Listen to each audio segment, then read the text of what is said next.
All right, welcome everybody. This is Civ4 AI Survivor. This is our first playoff game, one of 3 playoff games. The winner and runner-up in this game will go on to our championship, which will be in roughly a month from right now.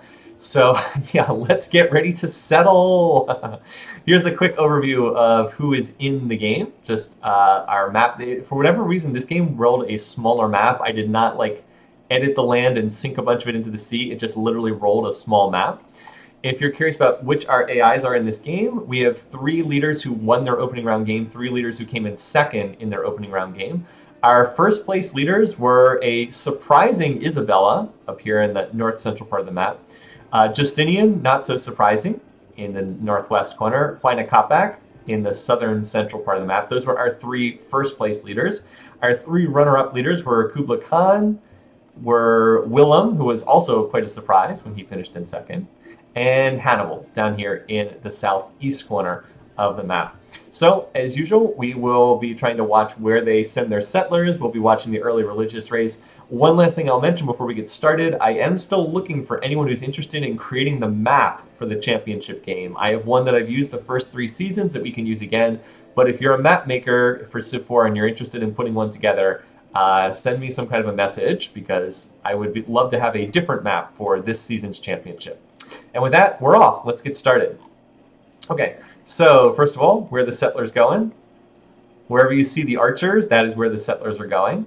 Other thing to watch is who is going for a religion. Huayna Capac is going for a religion. Justinian and Isabella. Now, if Huayna Capac and Isabella tie, Isabella will get the religion because she is first in turn order between the 2 of them. So keep that in mind. We'll have to see if they both remain on that tie pace. So Kublai Khan heading west, Justinian heading south, Huayna Capac heading north, Hannibal heading northwest. Well, these 2 could be in a real race for their settlers. And where's Isabella going? Isabella's going south. Okay, smart for her. She's not going towards the tundra. All right, so Hannibal claims this resource cluster. Let's see, so we've got our first city founded by Hannibal. It is a good city once borders expand. It is a weak city until borders expand. I am not sure if he wants a settler while he's working this tile instead of that tile. Very weird. Needs the pigs for food. Is a pretty terrible city until then. I mean, long term it's good. Counter resources, blah, blah, blah. Oh, and Kublai Khan going for mining. Yes, wow, look at this. The AI who has triple gold tiles in his capital is going for, looking to improve his gold resources. He's got a worker going for the ivory. Anyway, so let's see where the other leaders end up settling. Okay, we got more cities. Huayna Capac went straight north into this resource cluster. He probably picked the best spot he could get for his second city.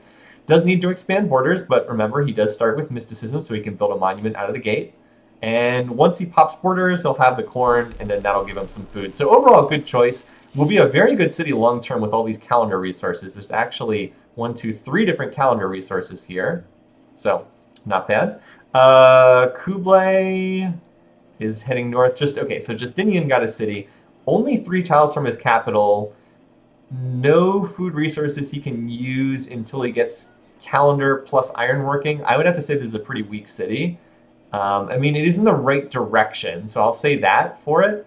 Like, he did send it to the south, which is the direction he needed to go, but otherwise not so great. In terms of our meditation rate, Huayna Capac has slipped ahead of Isabella right now. Note that he's 2 turns, where she's 3. We'll see if they go back to tie after this.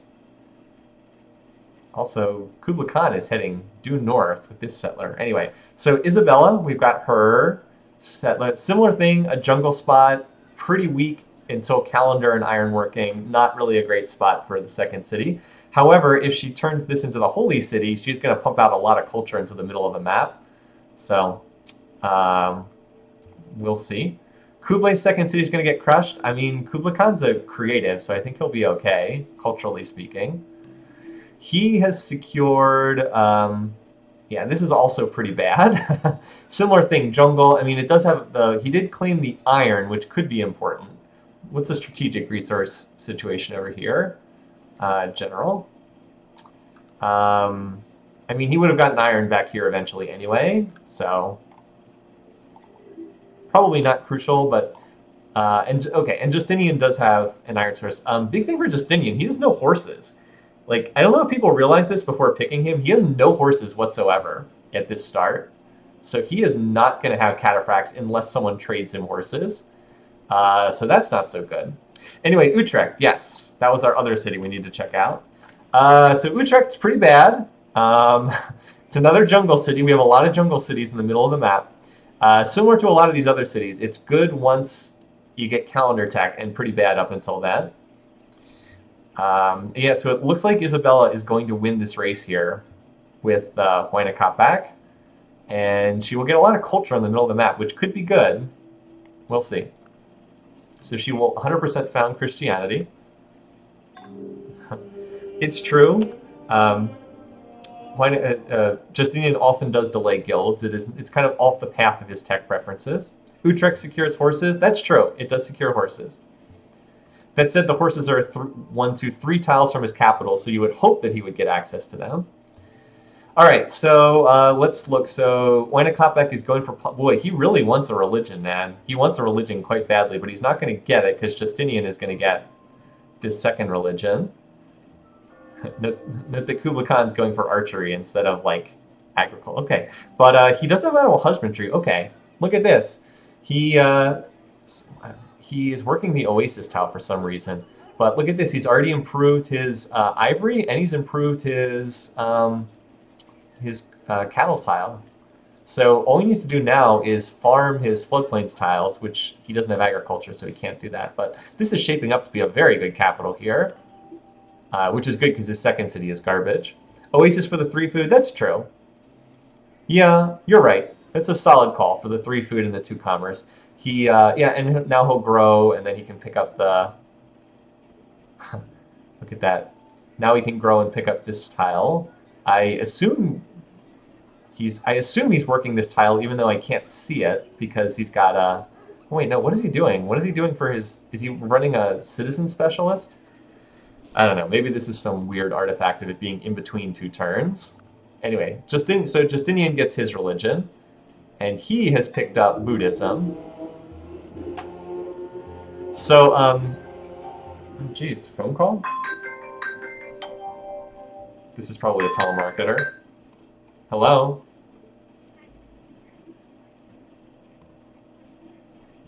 I'm fine and I don't need my car service. Thank you very much. So the dealership where I purchased my car a couple years ago, they call like every 3 weeks. Like, do you need your car service? And I always say the same thing. No, I don't need my car serviced. If I need it serviced, I will give you a call, but they keep doing this. I've even specifically told them, stop calling me, and they keep doing it. They just insist on calling. I understand it's their, like, it's not the employee's fault. I'm sure it's the dealership's policy, blah, blah, blah, blah, blah. But, like, they literally called me 2 weeks ago and asked me if I wanted to get my car serviced, and I said no. Anyway. So there you go. A little slice of life there. If they keep calling you, if you tell them you sold the car, maybe. Maybe so. All right. But yeah, so, like, Kublai has really done a nice job with his start here. Like, he's already mining the gold tile, too. So, like, all he really needs to do is farm these other floodplains, because he does need more food, right? But he's connecting his resources. So let's see. That's always the test, right? Like, is the AI connecting their resources? And, like, this is one reason why I don't have Justinian picked to be number 1. He can't connect his resources. Whereas, like, Huayna Capac, at least he's used his agriculture, right? He's at least connected his food resources. Similar thing for Isabella. Like, she can't hook up her food resources, and that's going to delay her a lot. Over here, okay, so over here, I know that Willem was actually picked by a couple people. He's also off to a good start. He's connected his 2 food resources, and does he have mining tech? All right, and he has mining, so he's going to connect his gems. So yeah, I mean, he's going to have all his resources connected quickly too. And Hannibal has done the one thing he can do, which is to mine his pigs tile. So yeah, like, some of the leaders are definitely doing a better job than others as far as this goes. And anyway, now we're kind of at the point. Okay, so Justinian converts to Buddhism. By the way, the odds of Kublai getting Buddhism are pretty much 100% because the holy city is right next to his, right next to him. It's on a river. All his cities are going to be on this river. There's already a road leading to this river. Yeah, the odds of Buddhism spreading are really, really high. Anyway, so we've got a couple turns here with not that much going on. Let's see when the next settlers come out. Hannibal, did he build a... Okay, that's a worker. Again, the AI tends to build... They tend to, like, they start with one free worker. They usually build their second worker right at this point in time. The two religion founders at the bottom of the scoreboard, that is true. Willem and Kublai. But, like, this early, the score is not really that significant. So, yeah, this is the... This is kind of the dream capital for Kublai. Like, he's already got all of his tiles improved. Now, granted, he can't grow very fast while he's working the gold tile, but bronze working 6 turns is pretty nice. Like I said, he needs to get agriculture if he doesn't have that yet. Okay, he does have agriculture, so he needs to farm these tiles. But all right, now he's decided to go for a worker. Okay, whatever. Just trying to keep an eye on settlers, see if anybody has one finished. Justinian looks like he's going to have one of the first settlers. Good for... Actually, no, Huayna Capac. Huh. Looks like he's placed a priority on getting a settler out. All right, so he's now finished one. He is going to be able to take advantage of the fact that he's got those Quechuas, which are really good against barb archers. Yeah, religious texts don't help you improve the land. That's part of the reason why some of the religious leaders often tend to get out the slow starts. I mean, religion does a lot of good things for you, but that's it does often lead to a slower start. All right, so go back to this. Okay. Yeah, so I think Huayna Capac's the only one with a settler out right now. Let's see where he sends it. It would be really, really important for Huayna Capac to get this little valley here, because if he gets a city here, he'll be able to slip another city down here later on. But if Kublai drops a city on that tile, then Huayna Capac will get locked out. It looks like Huayna Capac is going to be able to reach this corner, though, which I wasn't sure he was going to be able to do, honestly.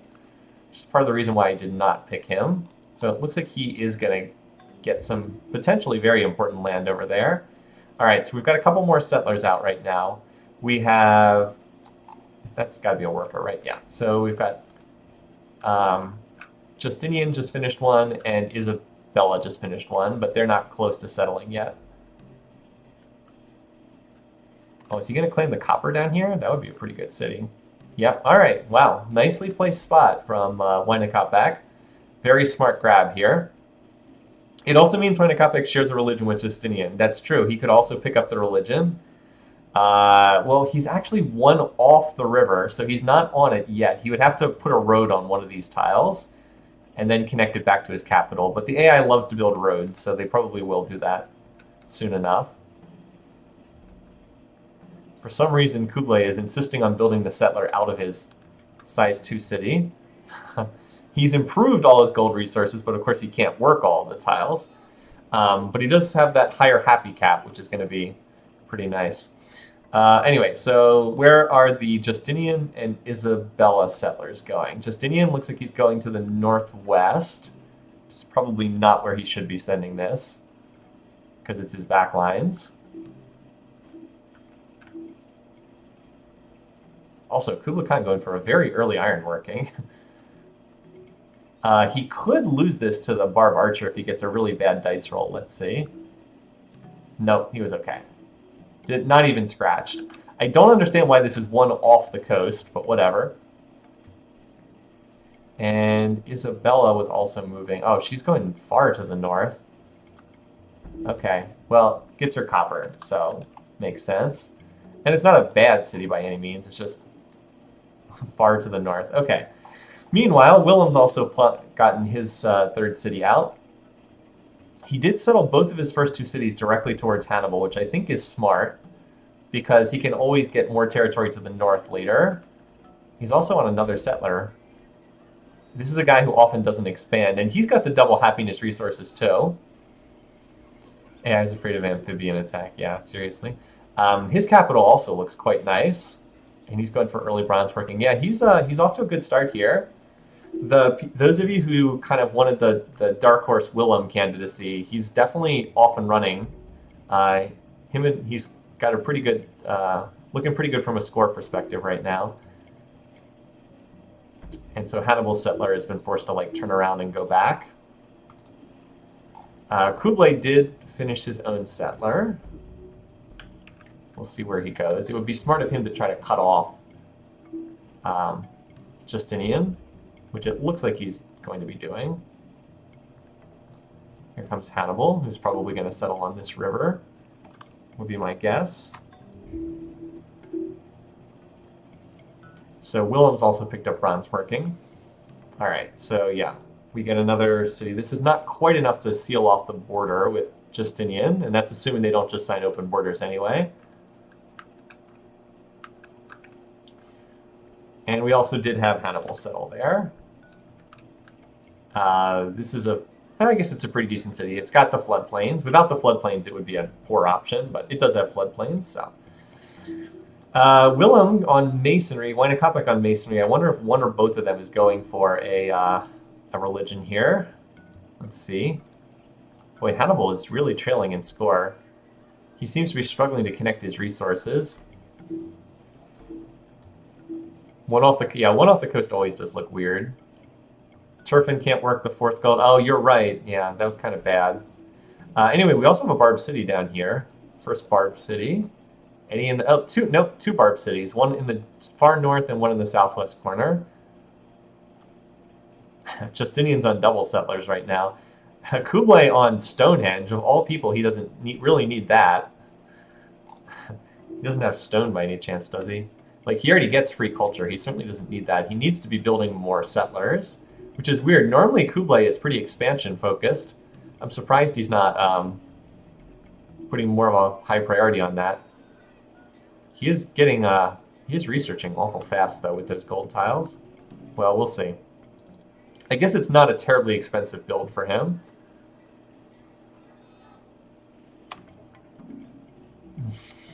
Come on, Kublai, get that culture win. Yeah, seriously. All right, let's see. So who has settlers out right now? Anyone? Hannibal? Hannibal's got a settler out. Going to the southeast. This looks like a rather poor part of the map. He would probably do better to go further to the west. You know, I thought Hannibal would be a little bit stronger than this. His weakness is definitely helping Huayna Capac. Because, like, I did not think Huayna Capac would get to this area first, but it looks like he might. All right, so 4 cities now for Hannibal. A 4th city for Willem, who claims the coastal spot. Again, will be good once he can connect the fish. Make a nice financial fishing city. Yeah, Willem's doing pretty well, too. We're still early, obviously, but... And Huayna Capac does look like he's going for a religion, so... Could be significant. It could be very, like, so it looks like we're going to have 3 separate religions. Let me zoom out. So Isabella's going to have one, Justinian's going to have another, and it looks like Huayna Capac's going to have a third. So what religion Kublai Khan gets could be really significant here. Like, if he ends up getting the religion of Huayna Capac, that would really swing the game. Then we could be very easily seeing a pairing of these two. I'll be curious to see who gets what religion he ends up picking up. Because I thought he would get Justinian's religion. Justinian's just gotten a 4th city up there right now. But he could end up getting Huayna Capac's. It's not impossible by any means. And there's another settler here. I wonder where this is going. All right, looks like he turned around and went back.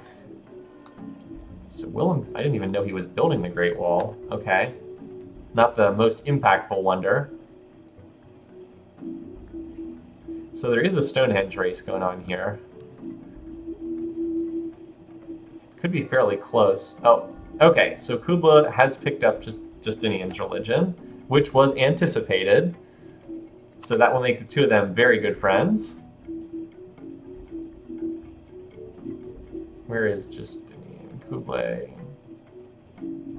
Actually, only +1 right now.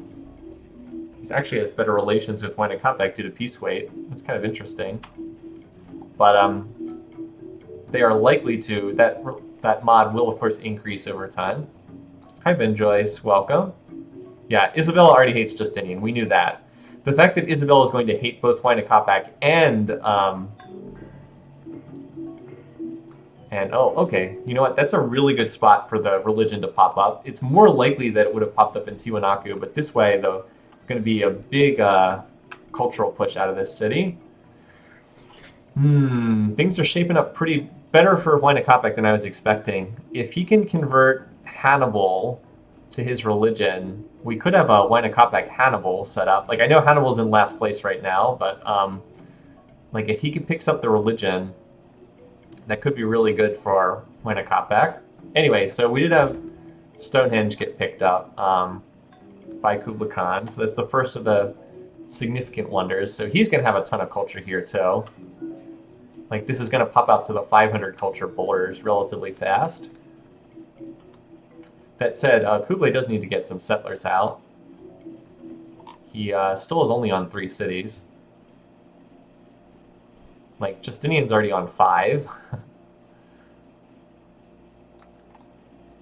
Huayna Capac, I believe, has a settler out. Yeah, right here. So we'll keep an eye on where that goes. All right, so no surprise. Huayna Capac converts to his religion. Oh, Hannibal picked up another city. Oh, no, he already had that one. Boy, his cities look really bad. They look pretty weak. Kublai's already on horseback riding. That's quite early for him to be on that. Boy, his economy is really being carried along by these gold tiles. That said, instead of building units, he really should just go and build more settlers. Now, maybe he's going to send these to the barbarian city. Like, he's building up a stack of axes and swords. But, like, he doesn't need to build units to go attack someone. He needs to just, you know, settle this territory. He certainly can afford to do it. His economy's in great shape. I know he only says 50%, but I feel like he could, I don't know, feels like he can definitely afford more cities. Oh, by the way, thanks for subscribing, Dolkin. Appreciate that very much. Ironworking for Willem. Yep, ironworking would be big for him because he's got so much jungle. Like, that lets him cut down the jungle in his territory and start improving some of those tiles. Like this rice tile. I guess he needs calendar for the sugars, but like, he can farm the sugar tile if he can get rid of the jungle first. Yeah, Huayna Capac did settle next to Hannibal. Not a surprise there. So it was pretty important as to who got the gold tiles between them, but it looks like Huayna Capac has managed to get that. I thought that Huayna might get squeezed on territory, but he seems to be doing okay for himself. I guess that just goes to show, when in doubt, like, pick the better leaders. Seems to be a stack in Utica. Let's see. Yep. And they do have the attack city mission, but they're just archers, so one thing that the AI will do is the AI won't declare a war unless they have some kind of resource connected. So Hannibal won't attack until he can get something connected. And at the moment, he has no resources no strategic resources connected. What religion's Hannibal most likely to pick up? I mean, I would say probably Confucianism once it gets spread around, but it's not impossible that Isabella could spread her religion over to him too. It really could be either of these, right? Because, like, where are our holy cities? One holy city's here, another holy city's here. Like, it could spread from Barcelona, it could spread from Machu Picchu. Both of them, I'd say, are options. All right, now Kublai's finally getting another settler. So let's go ahead and look at the bar graphs because we're on turn 50. GMP, yep, as expected, Kublai's been leading from his creative culture, his Stonehenge culture, and his gold tiles.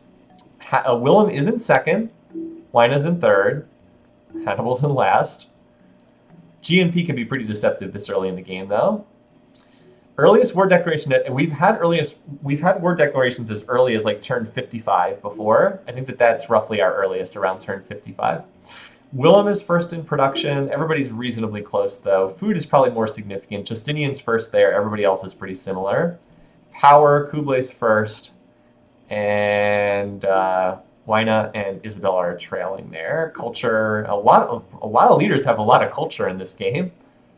The only one who really doesn't is Hannibal, and I do think that that's hurting him because he can't work very many tiles. So if you're wondering why his score is so low, it's because you do get points for land in this game, and he has like no land tiles. Like compare that to Huayna Capac, who's getting points, score points for all of that land. If we're curious about where people have expanded on the map, there's still quite a bit of territory up here, and then there's some in the tundra, and then there's this corner, which Kublai hasn't filled in yet. So there's a lot of territory still to expand in the northeast, which again is good for Willem if he actually does expand. One of his weaknesses is he's often very slow to expand, but he's got another settler out. I do think the game's setting up pretty well for Willem right now. Like, he's struggled a lot in past seasons, but he does have awesome traits, and he seems to be doing well here. Yeah, Amsterdam is on the pyramids, indeed. He has the stone, so it doesn't cost him that much to build this, and he's got a pretty awesome capital going. A lot of mining tiles there. Boy, Kublai really seems to want to go to war. He did just finish the settler. I hope that he is... did he just declare war on Justinian? Oh boy, my picks! My picks! No! No, my picks! My whole game is based on these two working together, not fighting each other. Well, there goes my chance to score anything for this game. Why? Why? Why does he not settle his back lines? Why did he not ally with someone who has the same religion? This is literally the worst possible thing he could do. He's not going to capture territory from Justinian. Well, actually, you know, I said that, but this city is mostly defended by warriors, and he is attacking with axes. Not impossible. But, like, seriously, if the dude would just settle his back lines, capture the Barb City, ugh, man. At this point now, I think that Huayna Capac and Willem are the strong favorites to win this game. I thought for sure that they would get the same religion and then ally together. It's just bizarre that they would get the same religion and then hate each other. Turn 52. Yeah, this might actually be the earliest war we've seen. Anyway. Well, Justinian... I don't believe he has any metals connected. No, he has no metals and no strategic resources, so this could be bad for him. I mean, the only saving grace is city on a hill, plus it has holy city culture. Still, let's see what happens. Yeah, so he legit could capture this because these axes are going to promote, and they're fighting warriors. I actually think he might be able to do this against all odds. Oh my god, he actually did it. Holy cow. Wow. And we didn't get the printout because I forgot to reveal the map. But oh my god, wow. Holy cow. Axes against warriors. He just caught Justinian off guard. Wow. Okay, so Justinian is in a whole lot of doo-doo right now, because he does not have any resources connected, so all he can build is archers and warriors. I mean, he does have iron, but like he is a long way away from bronze working right now. Like, seriously, his teching looks terrible. 6 speakers per turn. Can he whip? I'm assuming he isn't. No, he can't, because he's not. If he doesn't have bronze working, he's not in slavery civic. Holy cow, he's in a lot of trouble here. I mean, a lot of trouble. No, he's just in he's not in slavery. Not in slavery, although Kublai Khan... Oh wait, yeah, Kublai's in, yeah, just in tribalism. Yeah, maybe he expanded too fast. Jeez, okay. Kublai now has the holy city for Buddhism. Huh. And like, look at this. He's got swords, axes, ready to roll. I don't know that Justinian can really defend himself against this. I mean, okay, he can build walls. This could be big. He just... Willem... Okay. That said, by attacking the only person who shared his religion, Kublai has put himself on the bad side of a religious divide.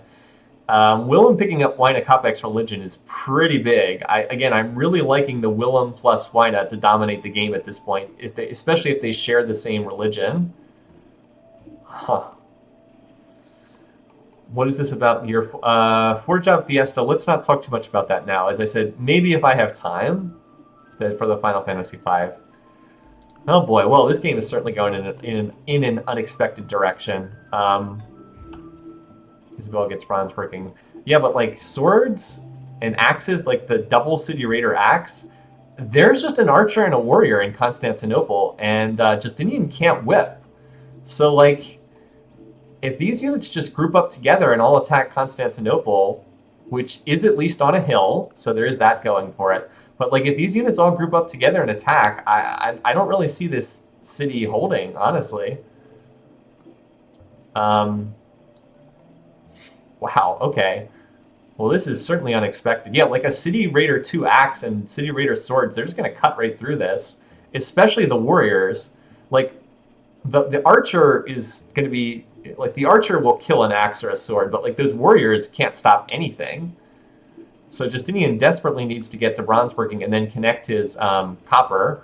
Yeah, this stack is easily strong enough to take that city. I mean, against an archer and 2 warriors, they'll easily win that. And then there's like another sword coming in behind that. Like, warriors are just terrible units. They can't stop swords or anything like that. I think that this capital's about to fall. The archer survived with 0.1 health. But there's a fresh sword that'll kill that. And then that axe can promote to City Raider 3. Ooh. Justinian's holding in there by the slimmest of margins right now. There's 2 warriors in there. I think the sword and the axe can probably kill. I mean, I keep saying this. I keep expecting this to hold out. Isabella did build the Oracle while that's going on. This is really close. He had an archer survive with 0.1 health. If that archer had died instead of surviving, the city already would have fallen. There's 1 warrior in the city right now. So Willem gets the pyramids. I mean, like, there's other stuff happening in the game, but this is... Oh my god, he pulled back! What the heck? There was 1 warrior in there, and the sword pulled back. Okay. It's going to reunite with a fresh stack, but still... Oh my god. So close. Let's see what Isabella picked. I mean, it's like literally a single warrior keeping the city alive. She picked monarchy. What's her tech? Meanwhile, over here, quietly... Willem is still filling out his territory. Like, he picked up added Nijmegen there. Man. Like, it's just, like, so much of this game is swinging on these individual combat rolls here. Like, if these units join together, I mean, the question is how quickly Justinian can get an axe in... not an axe. How quickly he can get, first of all... yeah, he's just spamming warriors in there right now. So he did finish bronze working. Now he needs to connect his copper. It's eroded and he's mining it right now. Like, as soon as... If he can turn these warriors into axes, he's safe. He won't lose his capital. And I think he's bought enough time at this point that he's... Yep. So he's got the axe ready now. Wow, was that a near run thing. So it looks like Justinian is not going to lose his capital, because now that he's got... metal-based units, he'll be okay. He's not going to lose it, but geez, was that close. He was literally... He had 1 warrior left with like 1.5 health in his capital. That's incredible. It would have fallen if he had an archer that got a favorable dice roll. Archer that survived with 0.1 health. If that had not happened, it would have died, and he would have lost his capital, and then he would have been dead. Like, he does not rally back from losing that. That said, this city is quite likely to get captured, though, so Justinian is still in horrible shape here. Like, it's not on a trade route, so he can't get metals over to this city, and, like, this axe can just walk up and capture it. That said, it might actually be auto-raised. I don't know if this city has ever hit size 2, frankly. We'll see. So, like, Kublai's going to go back and bash his head against the wall again. But with axes now on defense, he has no chance. He will need to get up to construction, which he might be going for, honestly. No, he's on the calendar route. Oh, that's unfortunate for him, because he is on math, and he does have a good economy. But he is expanding. Like, he's added Ningxia over here, and Old Sarai. Honestly, the best thing that Kublai could do right now would be to sign peace and come back later after he has catapults. Let's see. So, yeah, Antioch is auto-raised. As you'd expect, that attack against the cat. Well, actually, he hasn't launched that attack. Yeah. I'll screenshot that too. Yeah, it's sitting on a hill. The other thing is, if Justinian's capital had not been on a hill, he also would have lost it, because the hill bonus is pretty significant. So that's the other thing. If that had been flat ground instead of a hill, Justinian also would be dead by now. Pretty incredible how narrowly this game has turned on certain things. Anyway, let's pull back and look at... Yeah, Justinian doesn't even have archery. Oh, is that true? I didn't realize that. I guess that's why he was building warriors instead of archers. Yeah, you're right. That's why he was building warriors. He had no... he didn't have archery tech. Really good point, Philly D. So we got super close result there. While that was going on, Willem did build the pyramids. So he went into representation. Note that he's got the 6 beaker scientists, so he's probably leading the field in beakers right now. Let's just check real quick. Isabella 17, Justinian. Ooh, this is a bad sign long term. 4 beakers. Huayna Capac 34. Willem 43. Yep. Kublai 42. Okay, Kublai's keeping pace. Hannibal. Ugh. Hannibal's not playing a strong game. I mean, I guess he technically got the silver by settling on it, but yeah, this is not a good game for him. And he's wedged this city into this little crack here. I don't know, man. I see either Huayna Capac or Willem rolling over him and taking his lands. Again, I think long term, Willem and Huayna Capac are in the best shape. Just because Kublai might find it difficult to get allies. What would be really good for Kublai would be if he could build Shwedagon Paya and get in free religion. That would be great for him, just to get out of this city, this religion that no one else practices. Because if you look at how him and Huayna Capac like each other a lot, interestingly enough, even though they have different religions. And he's on good terms with Hannibal too. But he's the worst enemy of Isabella. That's interesting. She's the worst enemy of Huayna Capac and Kublai. Okay. Yeah, it's weird that he went after Justinian, given the shared religion. Anyway, so I don't expect this attack to do very well. As expected, it did not go very well.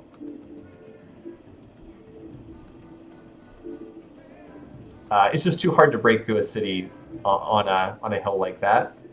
Now Kublai might have to be careful for the counterattack, because he just... this city, Thessalonica, is right on the border. And it's going to be very difficult to get control of some of these first-string tiles. Like this one in particular is going to be almost impossible to get control over. Like I said, the best thing for Kublai would be to sign peace right now. Come back when he has catapults. Go kill the Barb City in the back lines. That's what would benefit him the most right now. But we'll see. Oh, Hannibal just tossed out a whole bunch of cities. And Willem, okay, well, this is big. We just had some religious shakeups take place. Willem has now switched over to Isabella's religion, and Hannibal converted to Huayna Capac's religion. Okay, so we've got a pretty straightforward religious setup. These two have the same religion, yet are at war. These two have the same religion, these two have the same religion. So Hannibal just vomited cities all over the bottom of the map. His economy has to be god-awful at this point, though. Where is Hannibal? Here he is. He's managing 30% research, which is better than I thought he'd be able to do. Still not exactly great. And so Huayna Capac has gotten squeezed on land a little bit. Also, there's kind of an attack stack there. Hannibal's still no raiding or mysticism. I think you're right. I don't think he has either. No mysticism, no raiding. Yep, so can't expand borders at all. He is financial. It's true. Anyway, so I'm trying to keep the focus on this war, but I wouldn't be surprised to see another one break out sometime soon. I do think that it's unlikely anyone's going to capture any cities in this war, because there's walls on each side now, and they both have metal units, so it's just too hard to capture cities until catapults show up. Willem is continuing to settle in the north, though. Willem's picking up quite a lot of territory. He's going to be strong. He's taking the lead in score right now. I wasn't buying the Willem picks, but he is doing well here. Better than I thought he would do. All right, and so Kublai was able to use his culture, which had expanded out from his capital, to get a city here. Not a great city, but every city helps. No food bonuses there. So Willem is, or not, excuse me, Kublai Khan is basically doing what I thought, with the one huge exception of attacking Justinian. Did not think he was going to attack Justinian. Because it really is kind of strange. All right, well, Constantinople only has 2 units in it right now, so maybe, again, still unlikely that any cities are going to be captured in that war. Again, Kublai, come down here and take this Barb city. That's what you need to do.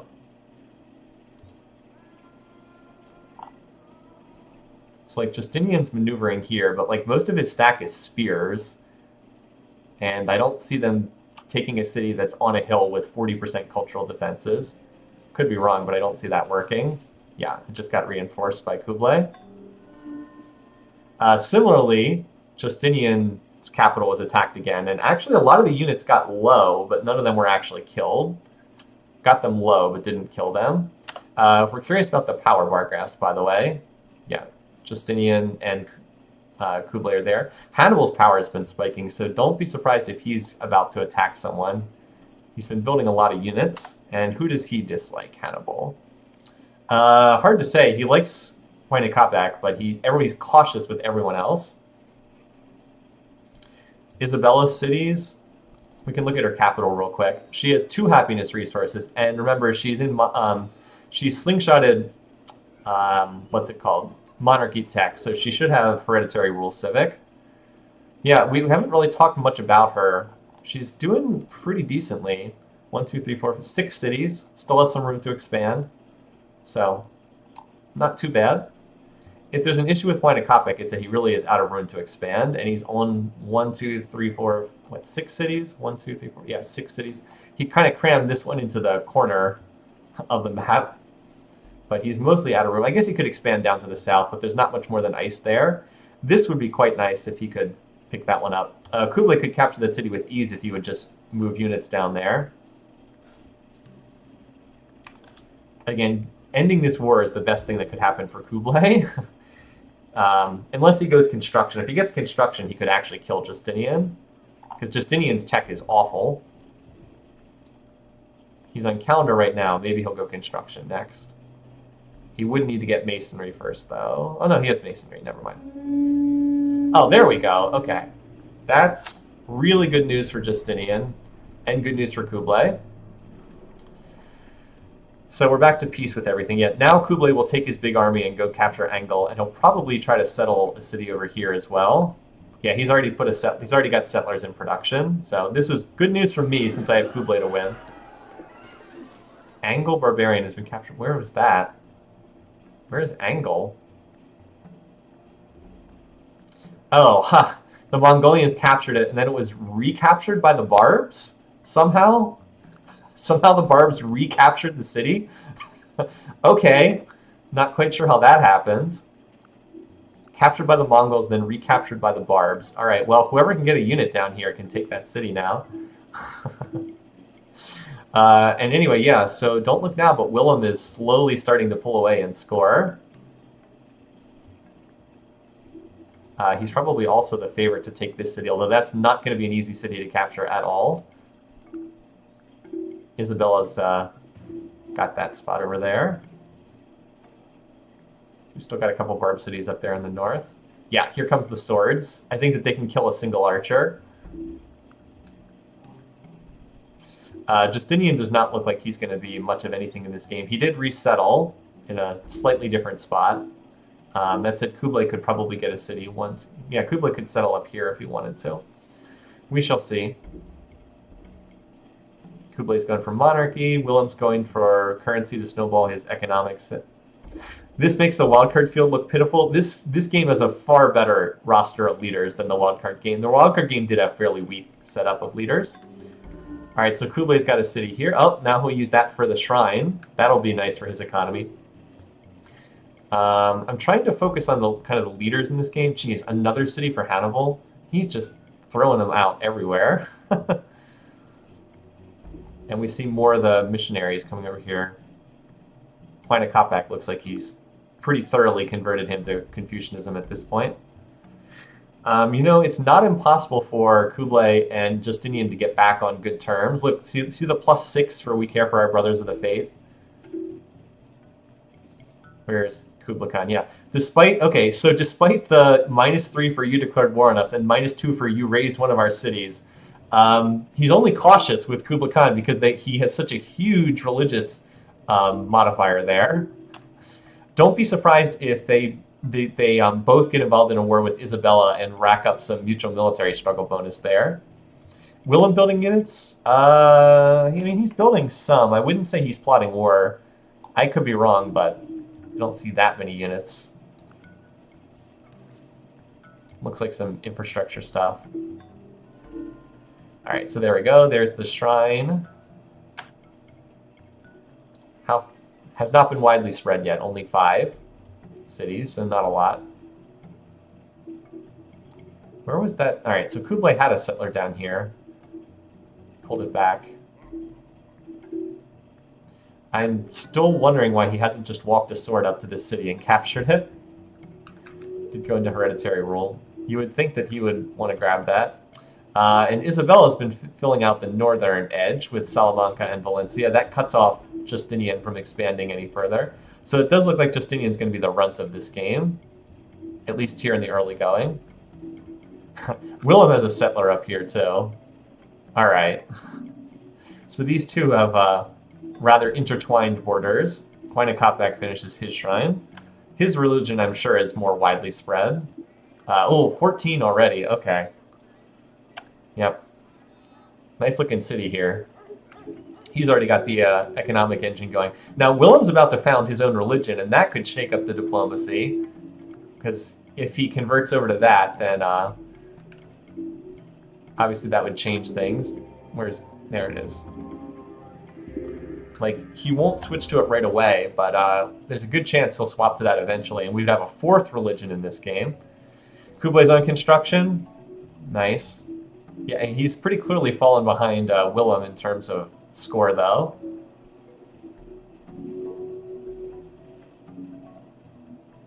I continue to wonder how long this Barb City is going to last with a single archer in it. It looks like Huayna Capac's going to go capture it, if no one else is. Like, it's hard to imagine this city not being taken by Kublai, but that may well happen, because he has not sent any units over there. You know, actually, Kublai's going off to attack. He's going to attack someone, and there's a good chance it's Isabella. With construction getting ready to pop, that could be a pretty good choice. Obviously, a war would not go anywhere without construction. Could be going after Huayna Capac, too. Oh, Huayna, that may have been a mistake, buddy. I don't know about that. Okay. Interesting. I don't know about that, man. That feels like a mistake to me. Let's see what the power bar graphs look like. They're relatively even in power, but the difference is Kublai Khan's about to get construction. Again, Willem's really racing out in front in score right now. Well, there goes my pick. Why is Kublai destroying all your picks? Yeah. All right, well, if Kublai was planning to attack Isabella, that's not going to happen now. The annoying Incan must be destroyed. So they both do have construction, or Huayna Capac has construction, at least. Kublai's about to get construction.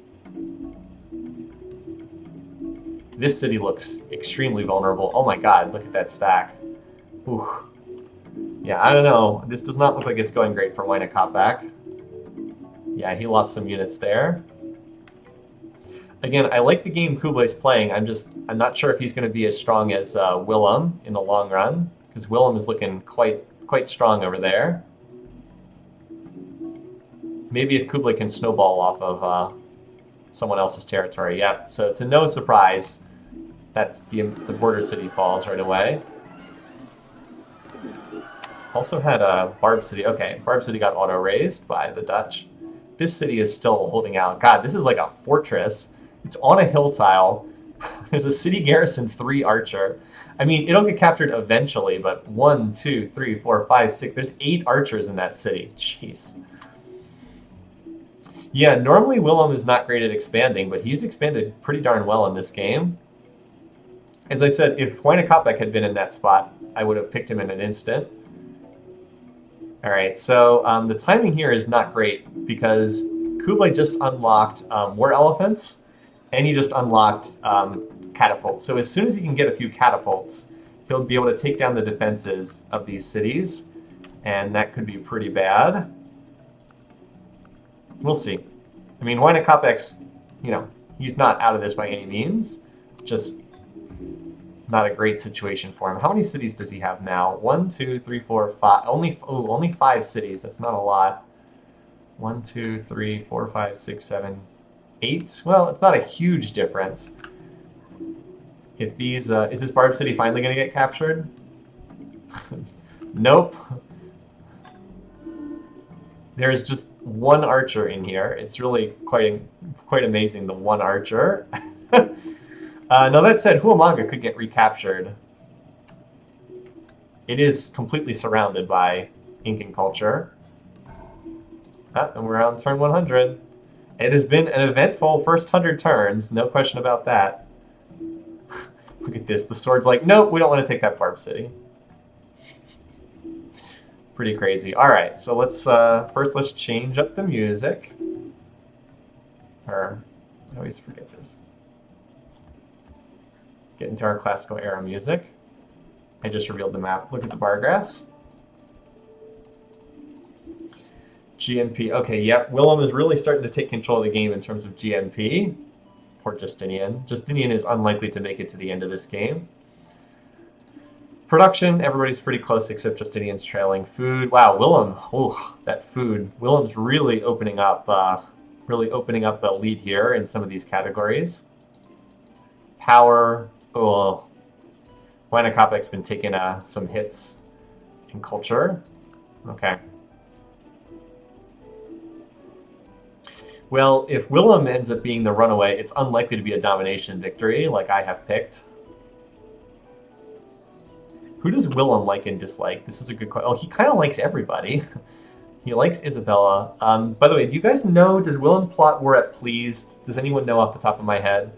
I could go look it up, but I figure one of you can grab it.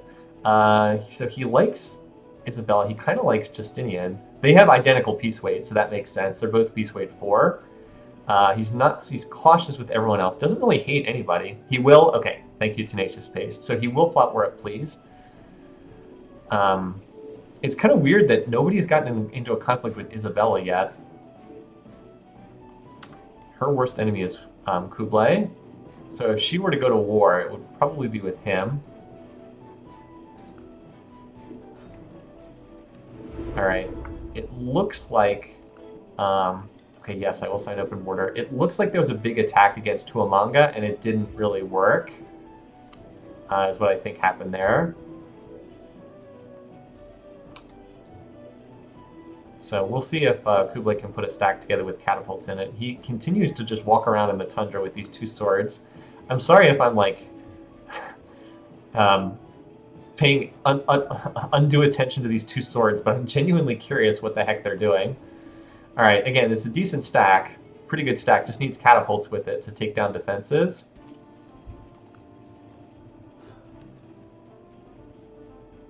Yeah, starting to assemble a pretty good force here. Even as Willem continues to pull further ahead of the rest of the field. Just by building, building, building everywhere. No, I guess those swords are definitely not going to... Oh, there's a Huayna Capac settler down here.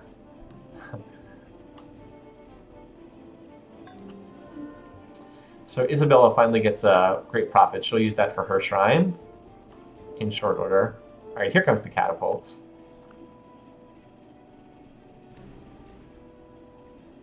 Been a relatively low game for war declarations thus far. The stack kind of split itself up. So now there's some cats in play. All right, so another religion for Justinian, And Huayna Capac finished the mausoleum in his capital. Willem makes himself harder to capture with Chichen Itza. Not that anyone seems to be attacking him.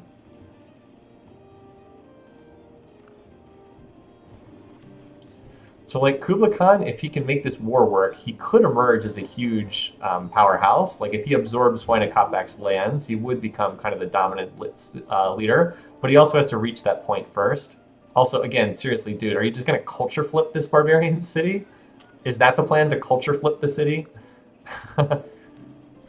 It's not impossible, I guess.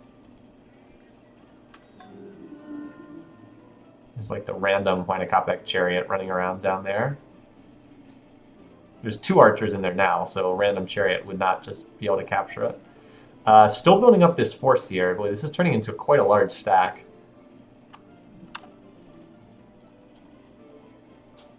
Yeah, Kublai is definitely the highest in power. Justinian's on the Apostolic Palace. Okay, that would be really good for Kublai Khan because they share the same religion. Oh, wouldn't that be interesting if Justinian converted over to Islam? I wouldn't be shocked if he did, because he did just found that religion. Then the Apostolic Palace could be a key to a religion no one follows, which would be pretty funny. All right, once again, Huayna Capac launched an attack at Huamanga, and it didn't work. All right, now we've got a little stack. The rest of them just healing.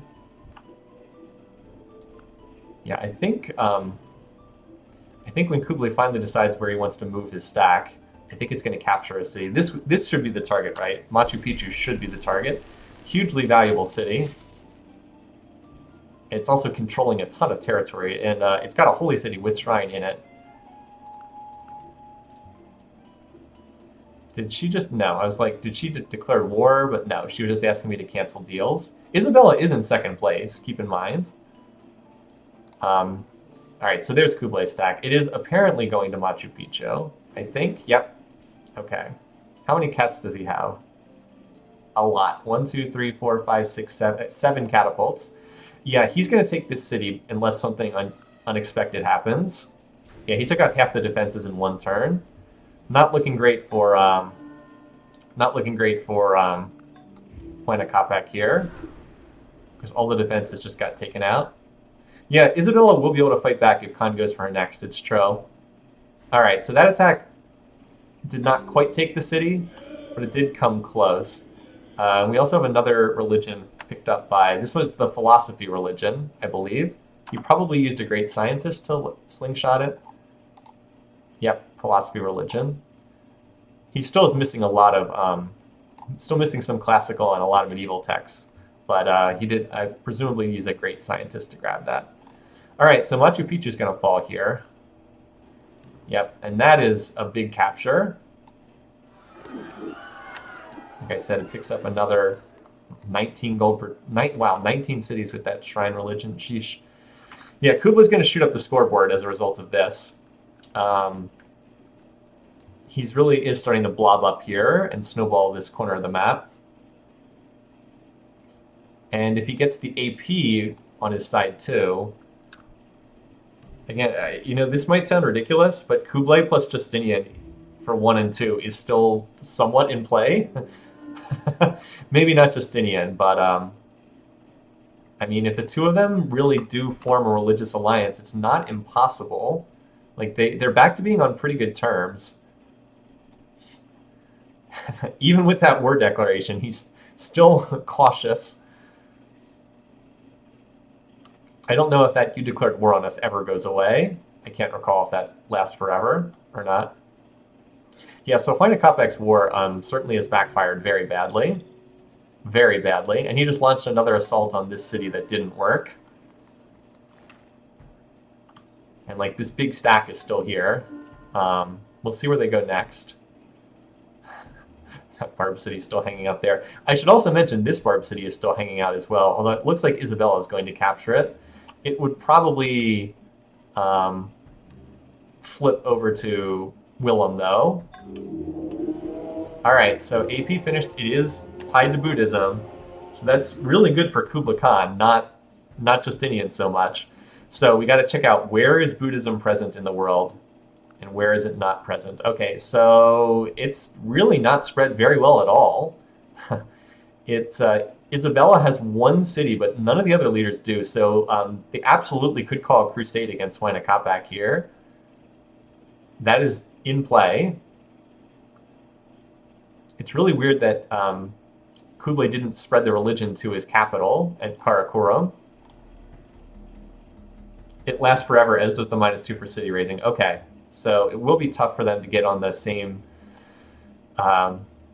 wavelength, but if they get mutual military struggle, that could help.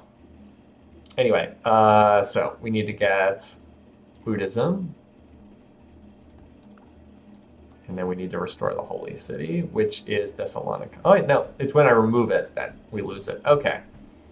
Is the AP how Justin cheeses back his territory? I think Kublai Khan is going to be the AP leader here, because I think he has more population. Let's see.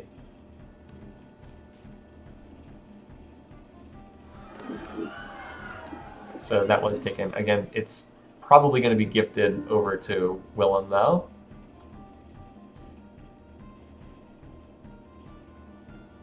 Oh, wait, did I put the wrong religion in? No, I put Buddhism in. Huh, why didn't we see an AP election? That's really weird. I'm surprised we didn't see an AP election there. Oh, well, it'll pop up sooner or later. Yeah, Kublai is way ahead of Huayna Capac now, like to the point that it's not even close. He just needs to walk his huge stack up to the next city and capture it. There it is. Okay, see, I said I thought Kublai would win the election.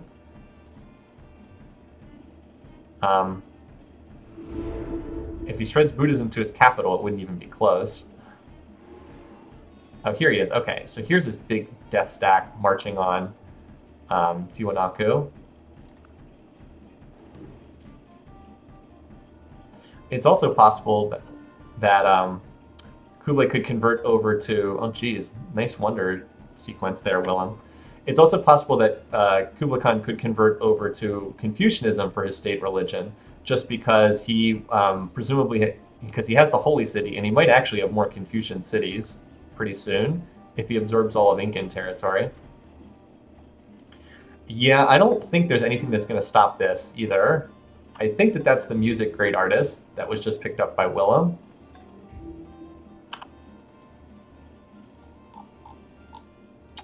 Yeah, so he just got the first two benefit there. If you're curious about the research pace, Willem's at 250. Is anyone even remotely close to that? No. Isabella's at 63. Justinian's at 21. Huayna Capac's at 120. Kublai's only at 91. Hannibal's... Okay, Hannibal's actually keeping pace with him better than anyone. I guess that's because he's financial. Yeah, Willem is definitely has the tech lead right now.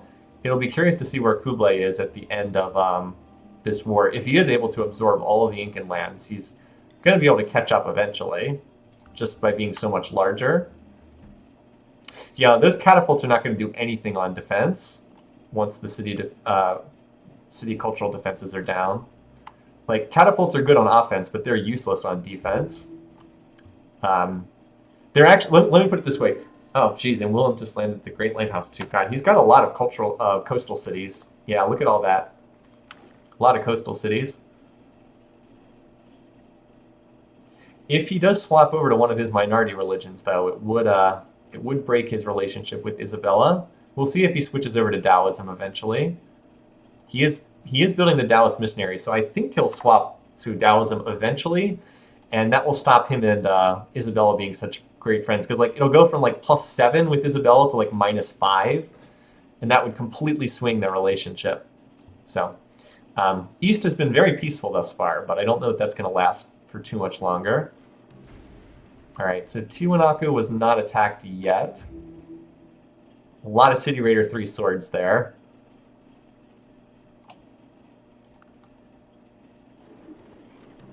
Yep, the city did not quite fall, but it got shredded really badly, and a lot of those swords are going to promote. Also, there are Kashyyyks on the scene right now. There they are. Well, I'm glad I didn't pick Huayna Capac in this game. Yep, there it goes. So, another huge loss for Huayna.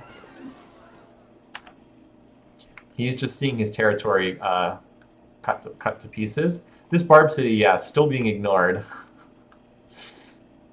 But eventually, Kublai will capture that. So he jumps back into second. And he's got another stack ready to go after Cuzco, which, by the way, does control the mausoleum. Super nice prize. Huayna's on engineering, though, so he's going to have castles, which will not be enough to save him in a war, but it will be enough to slow down the pace of the war somewhat. Oh, here it is. Declare war on Huayna Capac. Yep, here goes the AP. Oh boy, this is going to be interesting. We'll see if that pulls Justinian into this conflict. Got the Crusade resolution. Now, Justinian might not vote for it. Failed. It failed because Justinian voted no. Interesting. I'm surprised that Justinian didn't end up voting for that. I thought that he would. So it narrowly misses. Now, again, if Buddhism had been spread a little bit more closely throughout Kublai's territory, then it probably would have been enough to succeed. Yeah, there's the next big stack. Not as many catapults. A lot of his catapults have died and will need to be replaced, so it might take a while to... Might end up getting stuck there for a while, bombarding the defenses, but it does feel like it's just a matter of time right now until... Oh, wow, okay. Isabella declares on Justinian. Justinian was so weak that it did feel like it was only a matter of time until someone went after him. But it looks like it's going to be Isabella, and she's certainly way stronger. We want to look at power. Yeah, she's much stronger. So I expected conflict between Justinian and Isabella. I thought that we would have the Justinian plus Kublai taking down Isabella, but that did not happen. Well, we'll keep an eye on that to see where that goes. Yeah, only 8% of the defense is taken out here. Yeah, so Justinian, this could be curtains for him. At least he's not trapped in a two-front war with Huayna Capac, too, which was a possibility if that AP vote had gone differently. So yeah, Willem and Isabella, the top two in this game. I bet you guys didn't see that. Oh, wait, what just happened? Did they sign peace, or did she, like, regroup? Well, she pulled back, at least. Here comes 3 catapults unescorted. Don't quite understand that. Willem should go after Hannibal. Honestly, if Willem really wants to win this game, what he should do is convert to Taoism and then go after Isabella. That would be his strongest play, I think. And I think he's relatively close to swapping religions because he's converted almost every city over to... Let's see. So Christianity. Okay, so pretty much all the cities have Christianity. How about Taoism? Most of them have Taoism. If he converts Rotterdam, he will flip. I'm pretty confident of that. He's building a lot of missionaries too. I do think he's going to flip into that religion soon, and then that will make him no longer best buds with Isabella. My 1 and 2 picks are in a race to see who can be first to die. Yep. I'm just glad I have Kublai. And of course, Willem, by completing Shwedagon also, now has a chance to... Oh, and statue... Okay, Kublai getting Statue of Zeus is pretty big. Willem having Shwedagon means he might go free religion. That's also a possibility. How much is the Christian shrine worth? Good question. Probably a fair amount. 20 gold per turn. So similar to the Confucian shrine, which is 23. Those are the 2 biggest religions, 2 most spread religions in the game right now. All right, so Ollanta Tambo has lost all its defenses. Yeah, I anticipate that city falling shortly, too.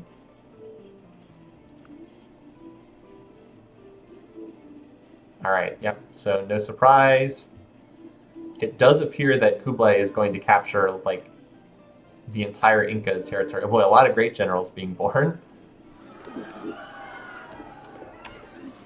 So now that we saw that city fall, let's check in on Isabella. All right, so she's got her stack sieging up against Nicaea, which does seem likely to fall sooner or later.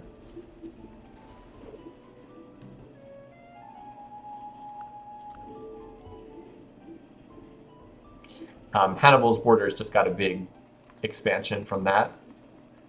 Note that despite the fact that the Carthaginian borders expanded, there's no Carthaginian culture on this tile, so it probably can be held onto by Kublai.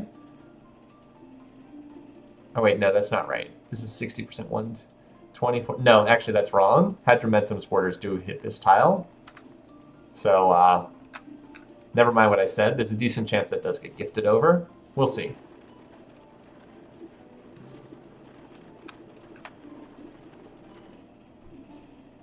I think this stack's healing up. Well, look at all those City Raider swords that are looking pretty strong. So there's only 3 cities left for Huayna Capac, just all the ones down here in the tundra. Anyway, Nicaea should get captured on this turn, yeah. No surprise. Declare war on Huayna Capac. Same resolution as before. There's not much left with Justinian, is there? You're seeing AI suffer as the consequence of overexpansion. I don't think you're seeing people suffer from overexpansion. I think the problem with Justinian is that Kublai Khan was able to connect metals at a super early date. Like, he already had swords on turn 50. That's very unusual for the AI. And as a result of having swords at such an early date, it meant that Justinian got attacked before he had his metals connected, and like he just got caught with his pants down. Pakal did the same thing. I really don't think it was overexpansion so much as just a very, very early attack at a time when the AI normally doesn't get attacked. So I think that that's just my read on that. All right, so once again, it failed. Same as before. There's only 1 catapult in that huge stack, although there's 2 catapults over here, so they'll start working on that city. Kublai would really benefit from like a period of peace, just to sit back and develop his empire a little bit. Because he's been at war pretty much the whole game. Anyway, Isabella's moving on too, and she has 9 catapults in that stack. Constantinople might be hard for her to hold on to though, because it's going to be crushed by the culture from some of these cities. Willem's just like, don't bother me, I'm just going to build my way through the whole game. That said, if like Kublai has all of the Incan lands, he should be as strong economically as Willem in the long run, or at least somewhat comparable.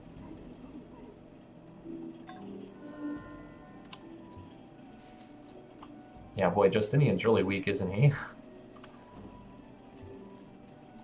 I actually think Justinian's more likely to be first to die here than Huayna Capac, just because Huayna's got this city over here. Now, all of a sudden, now Kublai Khan will go after this city, because oh no, it was Dutch, never mind. I thought it was Inca that took this. Nope. So now there's a Dutch city deep in the back lines of Mongolia. Okay. It's baffling to me that the Mongolians never went after that city even a little bit. All right, yeah, so Kuzco gets captured. Constantinople holds out 1 more turn. Willem getting Sistine is pretty significant, though, because that makes him much more likely to win a cultural victory. Since the AI always runs a Gazillion Specialist, let's see, how's he looking in terms of cultural victory? I mean, he's going to land liberalism. There's no question about that. Okay, he doesn't have anything in terms of cultural cities yet. William conquering the English. Glorious Revolution much. Or the Anglish, I guess, in this case. Somehow this city is not flipped over to Willem's control. I honestly don't know how.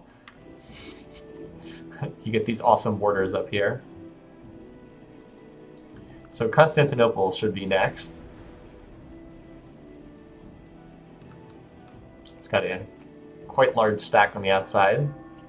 Oh, and Willem going into Golden Age too.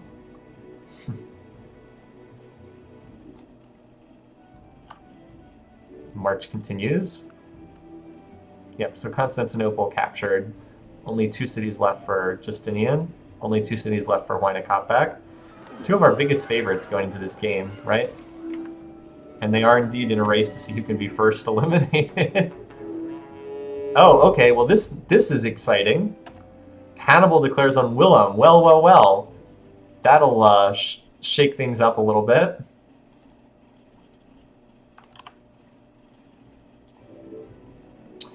Willem has not hit like the next generation of tech yet. Yeah, Hannibal's actually slightly stronger for the moment. Well, this is going to be fun to watch. Yeah, he's got a nice stack here. So, like, if he could capture Utrecht, which has a lot of cultural stuff in it, well, this will be fun to watch. Oh yes, Isabella has conquered the AP. That is true. That said,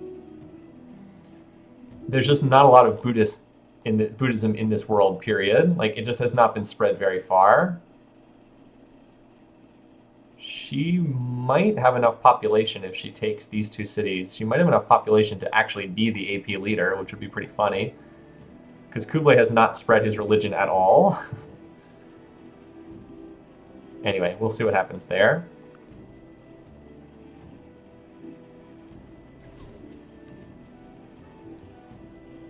Yeah, so Constantinople, good chance that this ends up going over to the Mongolians, because it has a lot of Mongolian culture on the tile already as a result of Thessalonica. It is interesting to wonder how the game would have been different if that attack on Constantinople had succeeded earlier in the game. You know, the one that came like literally 1 warrior at 1.5 health short of being captured. I don't know quite would have been different, but declare war on Huayna Capac, abstain. All right, so it's turn 150. I actually think we should wait until these current wars are over, and then we'll do a big comparison after that. I guess I'll just do the bar graphs real quick, because that doesn't take very long. All right, GMP, as you'd expect, Willem continuing to run away with it. He's already on astronomy, jeez. The rest of the field kind of needs Hannibal to slow him down, which might happen. Hannibal's on guilds, and Willem, his tech preferences are such that he will go after everything that's econ based. I also think, wait, he's also in a golden age right now. Yeah, okay, so he is in a golden age, so keep that in mind too. Food is pretty close between the 4 leaders who are not dying, and power. Willem's power is surging up now that he's been declared on.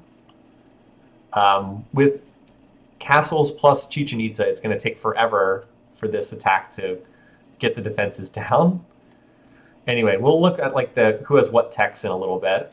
I want to wait for this round of wars to be over. I should change up the music though, because I'm sure someone's going to suggest that. And yes, these votes keep failing.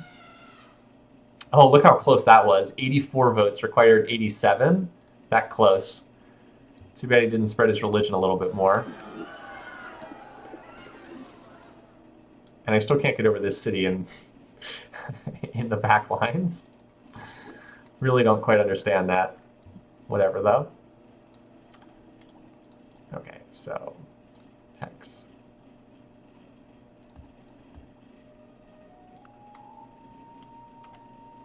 Yeah, Willem, like, if he's able to just sit back and build, he's going to win the game, because his teching is way better than anyone else's. But if Hannibal can, like, take some territory away,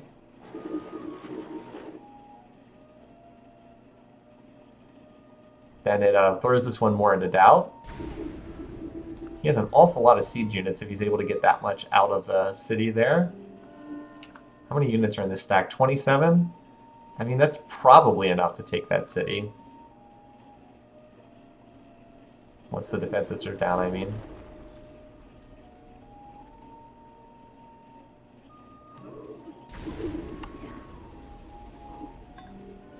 Just takes a long time to get through those defenses. All right, so Willem just went free religion. So that does mean he loses the big shared benefit with Isabella. Note how much Isabella hates everyone else. I guess she kind of likes Willem, but she really hates everyone else because they all have different religions. So Willem, he likes Isabella and Justinian. He doesn't like, well, because they're at war, duh. How about Kublai? Kublai does not like Isabella. That is almost certainly his next target after this current war is over. This one city is still holding out for the moment. Isabella's not exactly marching too quickly on Adrianople. I guess she'll get there eventually. But she hasn't exactly been racing over there. All right, anyway, the defenses are almost down at this city. Let's see what happens.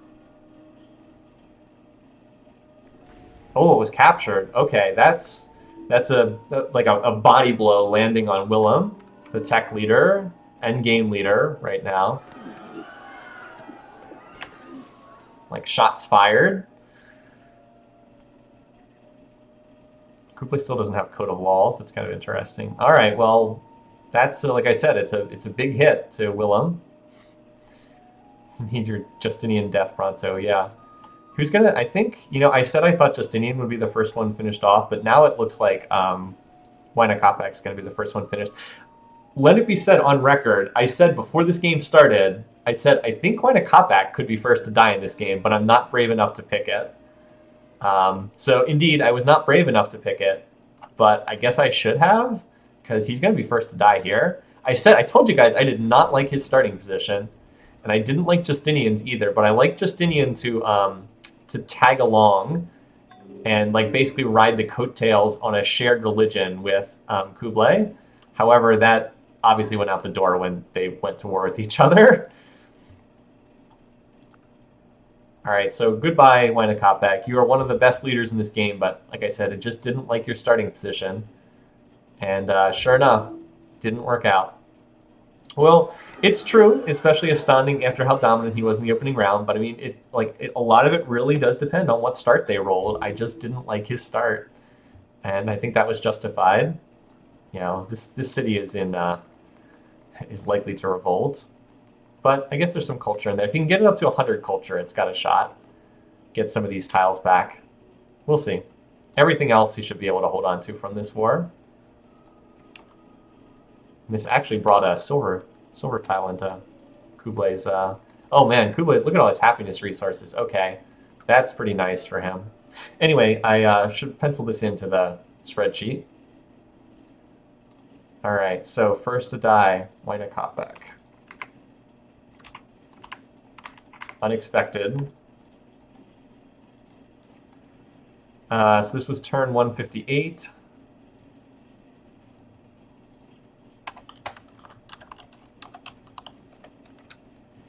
And kill credit goes to Kublai Khan as he picks up his second kill of the season. And we have to put this in our bracket. First eliminated. How many people had it? 8. 8 people had it. This person had it. 4.39 repeating numbers had it. 8 out of about 160 entries. So not a lot. Not many of us saw that one coming. All right. So the other thing I wanted to check is Kublai. Yeah, Kublai does not like Isabella. Expect that to be the one he is most likely to go after next. So we shall see there. Okay. But meanwhile, the other wars grind on. Justinian is the one who's almost certainly going to be next, because he's researching horseback riding. He's fallen way behind in tech. How is Hannibal doing? He took the one city. I think he's just regrouping his stack at this point. What Willem needs to do is to beeline rifling, because he could get to rifling way before Hannibal. If he could do that, then he could swing the war. If not, he could be in some trouble here. Okay, so they both took some pretty heavy losses in the fighting. But the only city to be lost so far was on the side of Willem. And if he loses The Hague, then that could be bad. And this city did eventually get either flipped or gifted over. I think it probably culturally flipped. Sake, as we expected it would in time. All right, so let's keep an eye on this. This seems to be where the fighting is going on. If Willem loses another city, he's not going to be able to win. I mean, even if he doesn't, if he just gets caught in a destructive war, I'll stop the war against Justinian. This is going to be hilarious. Can Justinian survive with an AP vote? So here's the thing. He lost the AP, but Kublai is still the controller of the AP. Can actually reassign that city back.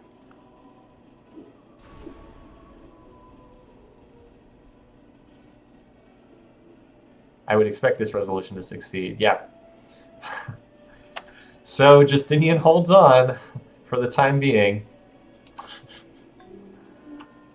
That's pretty crazy. All right, here we go. Justinian has survived for the time being. How about Kublai? What's he building in his cities right now? His capital is way over here now. Anyway, all right. Well, we still got one more going on. Here's the new stack from Hannibal. It's not that impressive, honestly. Yeah, I don't think that this stack's big enough to have much success. Needs more knights. The Hague would be the smarter target to go after, but this is the AI we're talking about. Yeah, we should, now that we've gotten peace in this wars, let's look at everybody's tech status. We know Willem's ahead. The question is, like, how far is he ahead? Also, this inner turn is taking forever.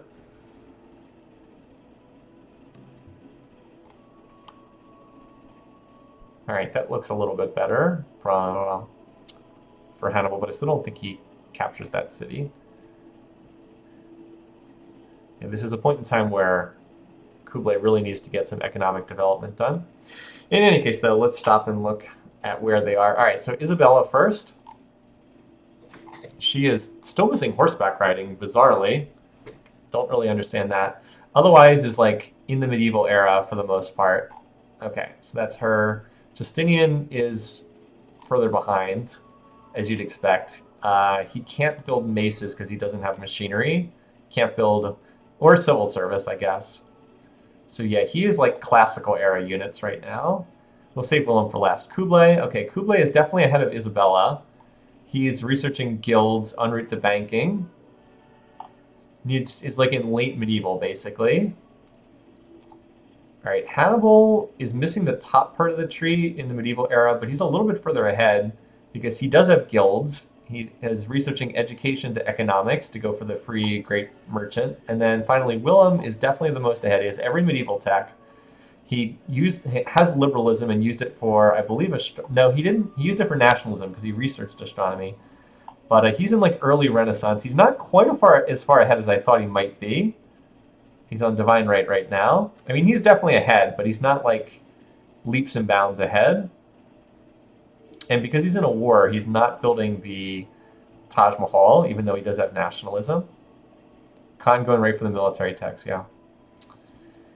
Anyway, yeah, so that's kind of our situation right now. The only ongoing war is the one between Hannibal and Willem. So he started a siege of Amsterdam. I don't know that he will be able to capture this, even if he gets the defenses down. Maybe if he brings up some more knights. We'll see. Also, Kublai has now taken over the score lead from Willem. And I'm kind of shocked that Justinian is still alive, but that's the AP for you. Hinduism is Hinduism founded in that city. Never mind, he did build the Taj Mahal. When did he get that finished? He clearly was... Oh, you know what he did? He was probably building it, and then he swapped off it to build units, and then swapped back to it. So, hey, getting the Taj Mahal is pretty nice for him. Does not have the mausoleum, because the mausoleum is in Cuzco. So that's controlled by Kublai Khan. And Kublai does also have the statue of Zeus, which is pretty big, too. We'll see if Kublai ever wants to settle down here. This land is pretty terrible, but I guess you could put a decent city like here. Yeah, that would actually be a pretty decent spot. We'll see. Because, like, he does have, like, every resource under the sun right now, though. This is what Kublai needs. He needs, like, 10 more turns to build infrastructure. But I don't think he's going to do that, because it looks like he's plotting war right now, from what I can see. He's building an awful lot of military units. If he is, it's almost certainly against Isabella. We'll see. But I think he's going after Isabella next. Okay. Oh, great engineer. Gotcha. Used a great engineer. You guys called it. I missed it. Good spot. He's running, yeah, he's running spies in Isabella's territory, which is often a sign that the AI wants to initiate aggression against that target. It's not always an indication, but yeah, again, this city is just too well defended. Is the city on a hill? No, the city's not on a hill, so those guerrilla promotions on the longbows are pointless. I just don't think there's enough attackers here to take this. Maybe if this stack joins them. Like, even with the defenses down, I don't think this is quite enough units.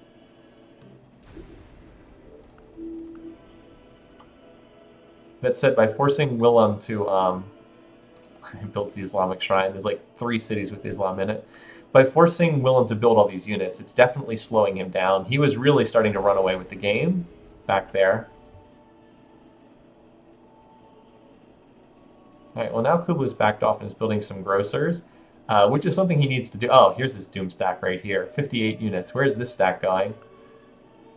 Let's see if we can spot where this stack is moving to, because he is definitely assembling a rather strong stack of units there. Like they're rallying there for some kind of purpose. Anyway, so that attack did not succeed. I said I didn't think there were enough units to take the city, and it didn't. Indeed, that didn't happen. So Hannibal just lost a lot of units there. I'm sure he killed some units, but yeah, he was the much more significant loser there. And yes, Willem will not go for rifling early on. He will be slow to pursue that, definitely. All right, so those two still going at it. Note that Constantinople was either gifted or flipped to Kublai. And with him controlling the Apostolic Palace, he's not going to ask to reassign it back to Justinian. So the net result of that war was Spain got 1 city, Mongolia got another city, and Justinian continues to cling to life over here in the on the western edge of the map. Like, this city is not going to flip, so it seems very unlikely that it would end up back in Justinian's hands anytime soon.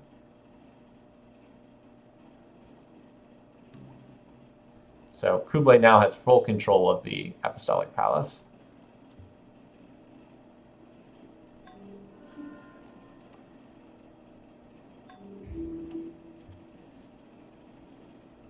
This city is probably going to end up, yeah, so this city revolted, so it's probably will flip eventually over to Hannibal.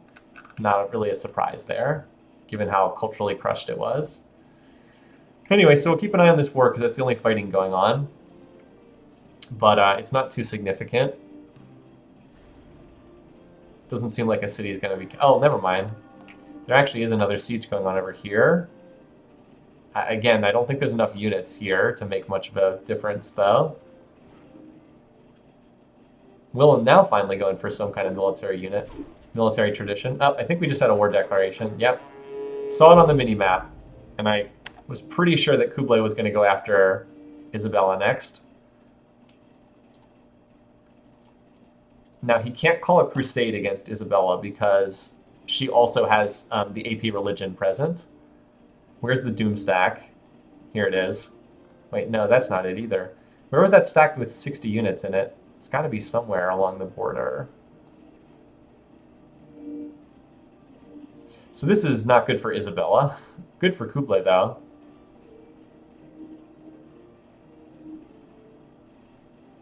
I can't seem to find that stack. Oh, well, it'll pop up eventually. Oh, here it is. Still deep in his territory. 68 units here. Dude, that's the stack you need to go attack with. 68 units. Okay. So how close is Kublai to getting the next generation of military tech? I don't think he's that far away. So he has guilds, so he can build knights. He's researching gunpowder. Then he will need... All right, he's still a little ways away. His research rate is better than what you're seeing, though, because he is running gold to upgrade units. Presumably, he's upgrading into knights. Probably upgrading a lot of his older units into knights right now.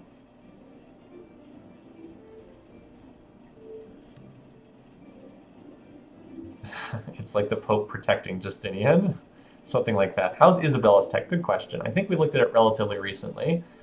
She is pretty comparable. She does not have guilds yet for knights. She's also missing alphabet, compass, and optics, and these techs up here. So Kublai is definitely ahead in tech between the two of them. Not by a lot, but ahead a few techs. Willem is significantly ahead, although he is continuing to ignore military techs. Like, he's going to have military tradition, but that does nothing without gunpowder. I guess you can build West Point. And he's all the way up to Constitution, Astronomy, and Corporation, so he continues to ignore military stuff. Like, if he just went straight to rifling, he would crush Hannibal really easily. Where's Hannibal? What's he going for, by the way? I know Hannibal's somewhat close. Hannibal also is missing gunpowder or military tradition, so... Okay, looks like we're still stuck with medieval units for a little while longer.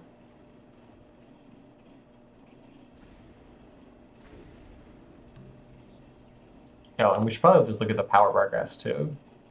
Yeah, Kublai, Isabella.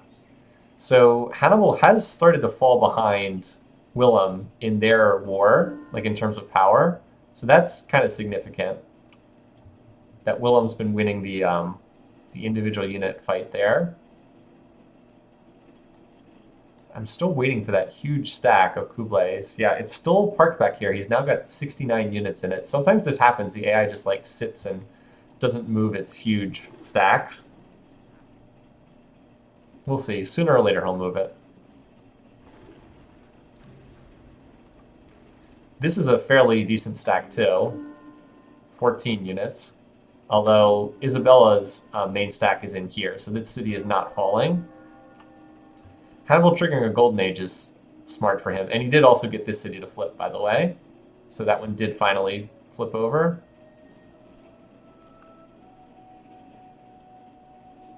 That siege that was going on at The Hague has been broken.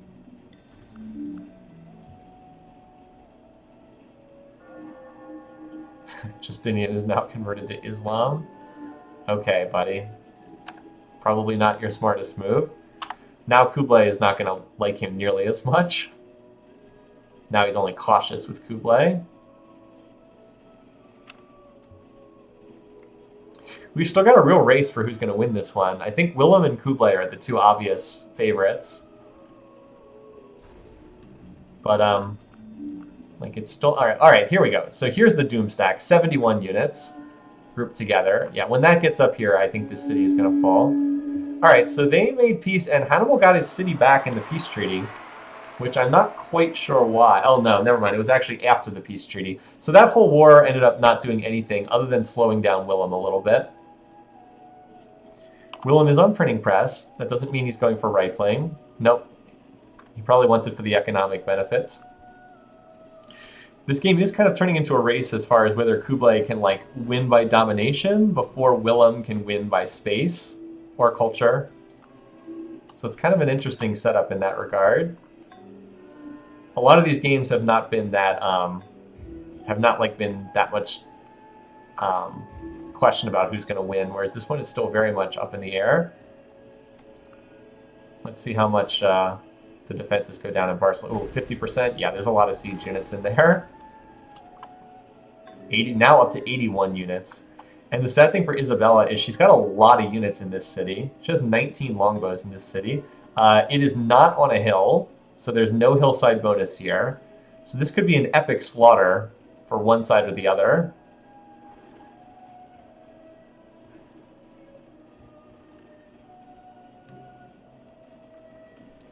So that stack that had 81 units is down to 47 units now.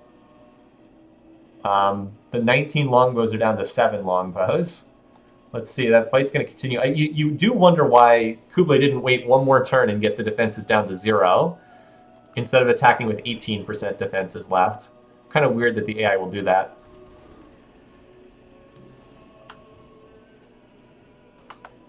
Still 47 units. I think you stopped to heal that turn. Here comes more units. All right, now all the defenses are gone. Heavy fighting here. So I would expect, yeah, it's mostly chariots in this city now. There's 18 chariots and 8 swords, which are not going to stop anything. And a bunch of maces. We'll see when, I guess that attack has not actually been launched, but it should be pretty much healed by this point. Sooner or later that attack's going to happen. Note that Willem has reclaimed the score lead for the moment. Still has not actually re-attacked this city yet. Sorry to keep the focus here, I keep expecting a big attack to happen and it's not happening. Alright, that time the attack came in. Did kill a bunch of units, including Isoroku Yamamoto. Has not quite managed to capture the city yet, though. Look at how highly promoted some of these units are. There's a City Raider 3, Combat 1, Shock Mace. Wow. A lot of promotions on that guy.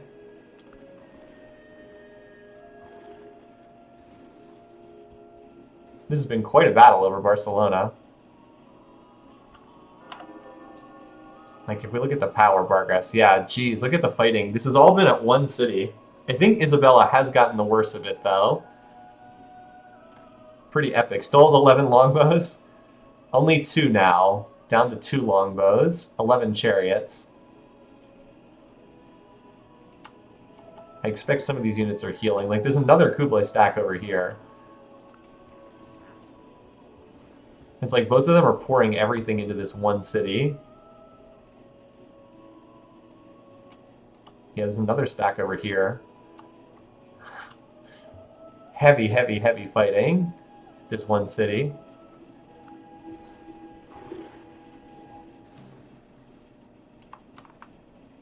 $23 units.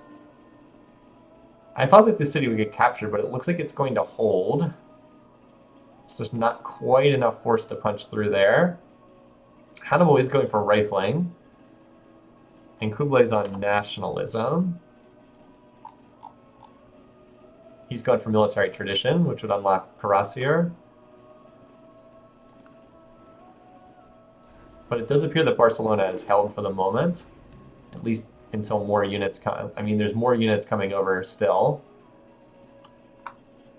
There's 35 units on defense and 23 on attack, so that's obvious edge defender. Although there's more units coming up to attack still, too. Awful lot of units fighting here. Willem's on communism right now, for whatever that's worth.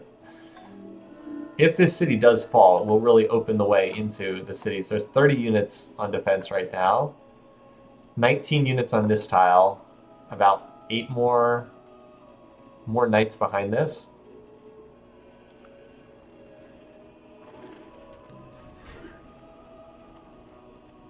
Oh, look, a bunch of units walked out of the city. Interesting.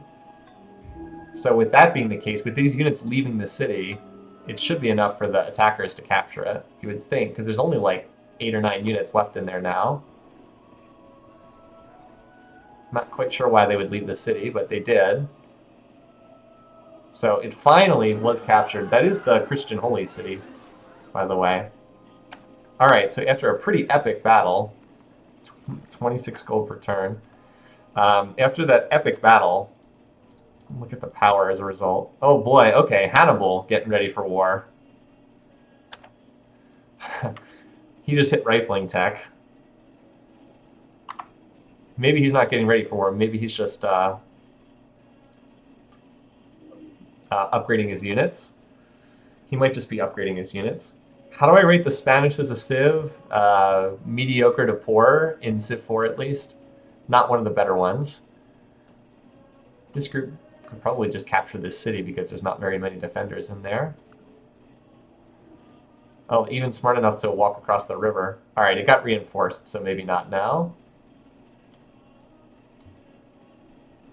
So Willem is still teching ahead.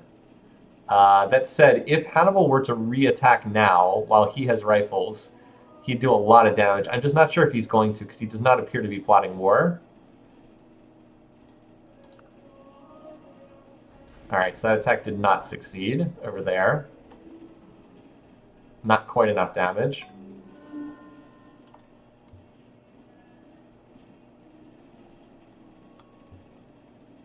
Anyway, Isabella has dropped down to 4th place in score as a result of losing that city. It's a very valuable city, although Kublai's going to have to capture Cordoba and probably Toledo to be able to work any tiles there. Honestly, this is really weird, but Kublai probably would have been better off letting Justinian get killed, because then he would have absorbed some of these cities culturally.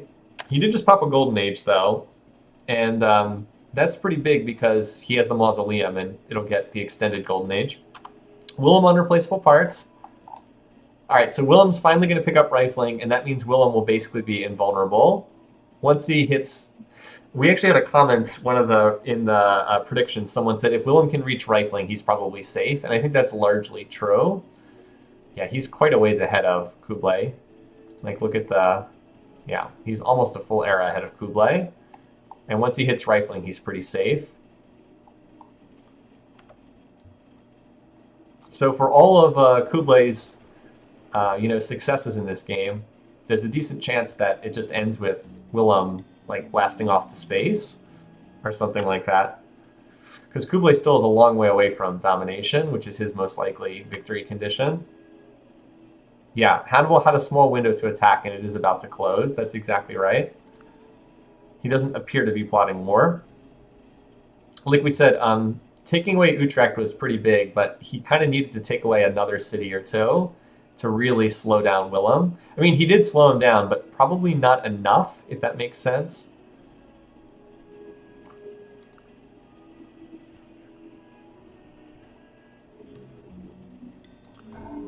Oh, we're on turn 200.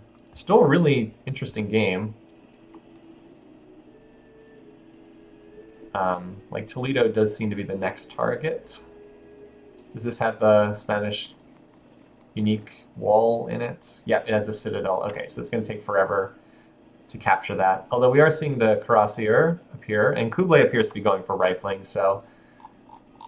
Yep, he's on the rifling route. Good use of his golden age to get up towards rifling. Isabella is not really close to rifling tech, so if this work continues, Kublai will probably get up to rifles and calves and snowball that way. Let's look at the bar graphs. Now, oh geez, that GMP graph. Not looking good for the rest of the field here. Because, like, Kublai's even in a golden age, and he's still nowhere close. Culture starting to take off too. Looking better and better for Willem here. All right, peakers per turn, 165 for Isabella, 100 for Justinian, 400 for Hannibal, 500 for Kublai. He is in a golden age. Willem 809. Okay, well, he's not quite as far ahead as I thought. Is this going to be like the Caesar Vicky game? Could be. That would be if Willem stopped to go after a cultural victory. So Toledo is clearly the focus of this campaign right now. I have no idea why unescorted catapults are running around over there. It is entirely seemly for a young man killed in battle. Also, we should switch up the music because the major AIs are in the Renaissance era, and we hit turn 200. Renaissance. There we go. Hi, Great Mephisto. Yeah, a lot of people might have trouble scoring points with this game. I am just hoping that Kublai can win this because I had him to win the game, and that would score me at least some points. Also, if he wins, it's going to be by domination, so that would also score me points. I am on team anti-Willem right now. Although I think Willem is in the best position of anyone, honestly, just because he's teching really fast.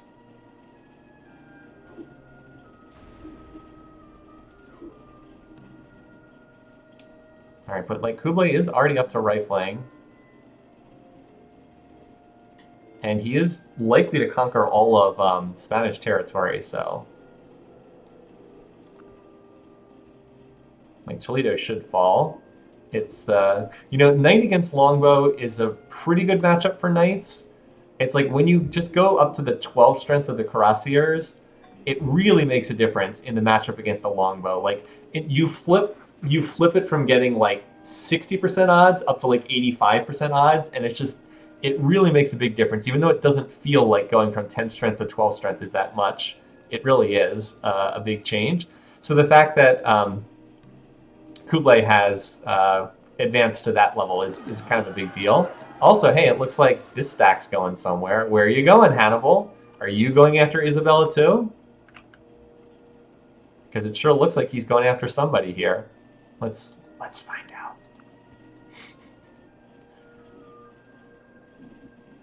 Either that or going... Yeah, okay, so he just declared war on Isabella, which we'll get after the borders of Delhi finish expanding. All right. So those two are going to get some mutual military struggle bonus going. Only 6 wars on this game. Definitely on the low end. So this is a way for Hannibal to get a little bit stronger here.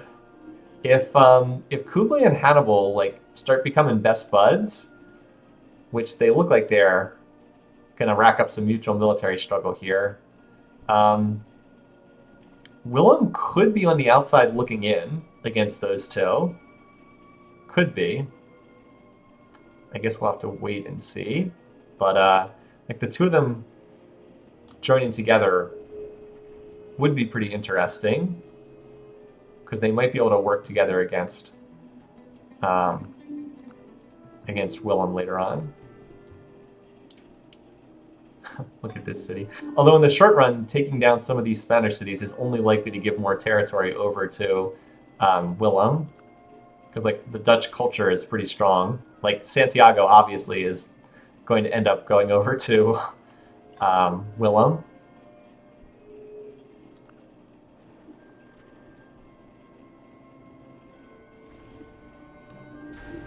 They would need to take action against him before he gets too far ahead, though. Because like if it's rifles against rifles, they can deal with him. If it's rifles against factory-based production, that could be a losing proposition.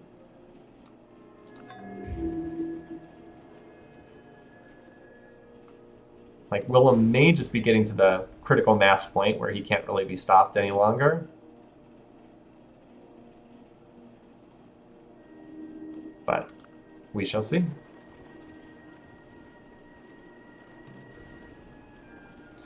So this city definitely looks like it's going to get captured. Where's the stack that Kublai was running around? Did he move? Oh, I think he moved it back to upgrade it. He had a big stack of... Oh, here it is. It's in Toledo. Yeah, he moved it back to Toledo to upgrade. So Isabella is totally screwed now, because both of her opponents have upgraded to gunpowder-based tech, and she does not have gunpowder-based tech. That's a good question. Does Willem have any Buddhism? Really good question. At the moment, he does not. Nope, at the moment he has no Buddhism. So he would be vulnerable to AP shenanigans at the moment. Anyway, so now it's just a matter of time until Spain gets taken out. Hannibal getting revenge for Season 2, maybe. I do not remember their game from Season 2. That was a while ago.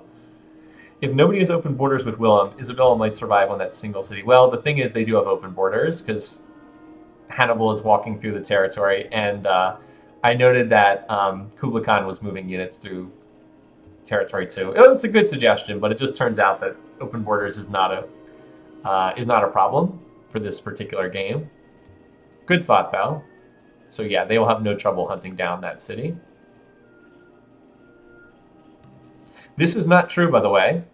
Unforced error, that is incorrect. Capital cities absolutely can flip in Civ 4. You're thinking of Civ 3. They won't flip in Civ 3. They will in Civ 4. You can eliminate a Civ with a culture flip. I have seen it happen. It can, and I have seen it happen. So right now, Hannibal's kind of the one taking most of these cities. He's going to get Murcia here with no trouble, too. There's 1 pike left. Just clarifying that, since I have played games... oh, no, actually, huh. We saw Kublai run in and grab that spot. Somewhat unexpectedly.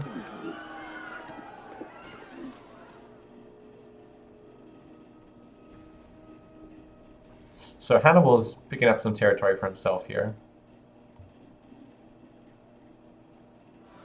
Some of these cities that likely would have gone over to Mongolia are getting picked up by Carthage instead. But yeah, it's all over for Izzy. She is so toast. So toast. And yes, Kublai can completely controls the AP right now. So he can basically do whatever he wants in the AP.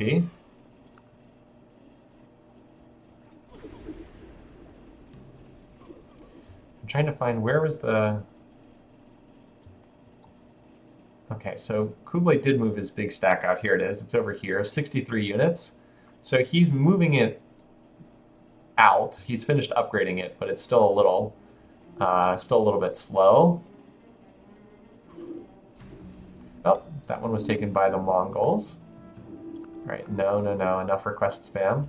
Seville looks like it's going to go to the Carthaginians. I actually kind of needed more of this territory to go to Kublai because the more that Hannibal takes, the further Kublai is away from domination. Also doesn't help that this one random city over here is eating up like 35 tiles or something that all would have been controlled by the Mongols otherwise. Oh well. Yep, so that falls. And now it's like who's going to get the kill credit is pretty much the only thing that we're worried about. So Willem is on assembly line, which is the next big military attack. It looks like he will definitely have that in play before anyone else can attack him.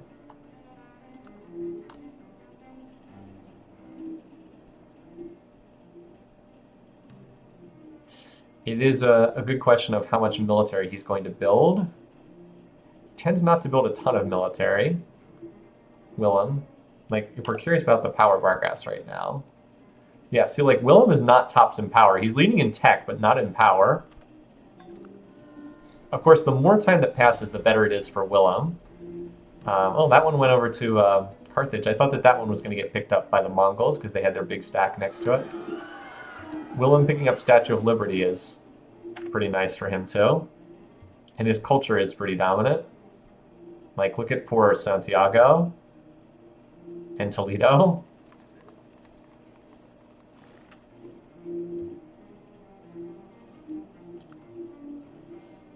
There's almost nothing left in these Spanish cities. They're hanging on by a thread. I don't know if anyone is particularly good at sniping cities. It's mostly just luck as far as who's where. Like, Kublai's got a stack here. Like, it can come down to, like, if there's the one siege unit in the stack and, like, one side stops to bombard the city while the others do not. Dutch researching fascism. Well, they all research that eventually. So who's going to get the last city?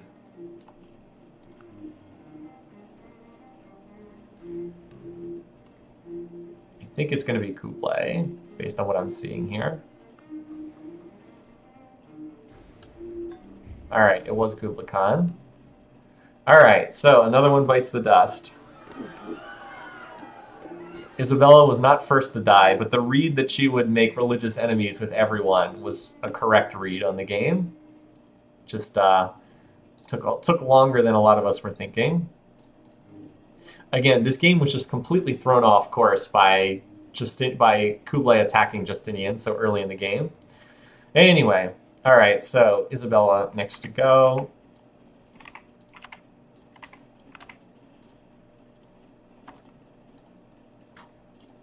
This is turn 234.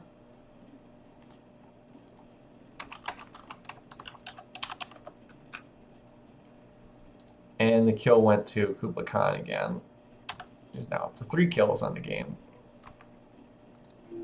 All right. So at this point, we pretty much know that Justinian's not going to make it to the playoffs, or to the championship game. It's just, he's got 2 cities. I can't see that happening. Can I open the Diplo for Hannibal? Sure. That's what he looks like in game. I don't know why he has like the leopard or cheetah skin. Anyway, but that's what he looks like. So really, the game's going to end in a. There's only a couple ways this game can end. Either Willem is going to just out-tech everybody and win a tech victory, either winning by space or winning by culture that's basically space. Oh, look, Hannibal's also going for assembly line, and Kubla's not far behind either. So they're not that far behind in tech. Now, okay, Kublai is missing a whole bunch of stuff here. Like, he won't be able to go onto assembly line immediately. Yeah, but Willem's not... Willem is... Or Hannibal is closer. Okay, Willem does have a lot of tech. So, like, either Willem is going to win a tech-based victory or the other two are going to pull him down. In which case, he would probably be eliminated, not just fail to win. Honestly, even Hannibal has a chance to win the game. Like, all three of these leaders have a shot to win at this point in time. Willem already picked up Toledo. Yep, no surprise there. Because, like, Kublai has made a lot of progress towards a domination victory, but he's not going to win short of doing something about Willem. Because if nothing else happens, Willem wins for sure. All right, Hannibal is annoyed towards him, and Kublai is cautious. He's friendly with Hannibal. Justinian is only cautious as well, thanks to the raising of the cities. Justinian starting a conflict with anyone would be pure suicide, though. It would actually be really smart of Kublai to attack and finish him off, just so he could pick up 2 more quality cities. Yeah, all right, so basically the longer the game goes on and is peaceful, the better it is for Willem, because he will tech further ahead of the others the more that the game is peaceful. I'm going to advance a couple turns to get like Willem and Kublai, or excuse me, Kublai and Hannibal out of warring mode, and then see what their economies look like. So we've got some civic swaps going on, blah, blah, blah.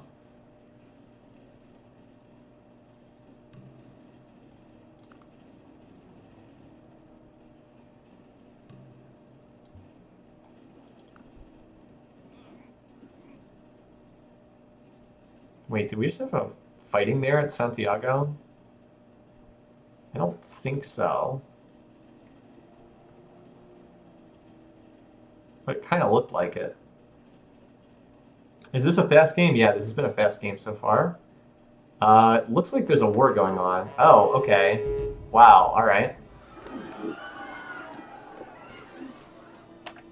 Okay, well, Willem apparently wants to go for the win right here. If he takes out Hannibal, the game's over. What Hannibal desperately needs is for Kublai to come help him out. Okay.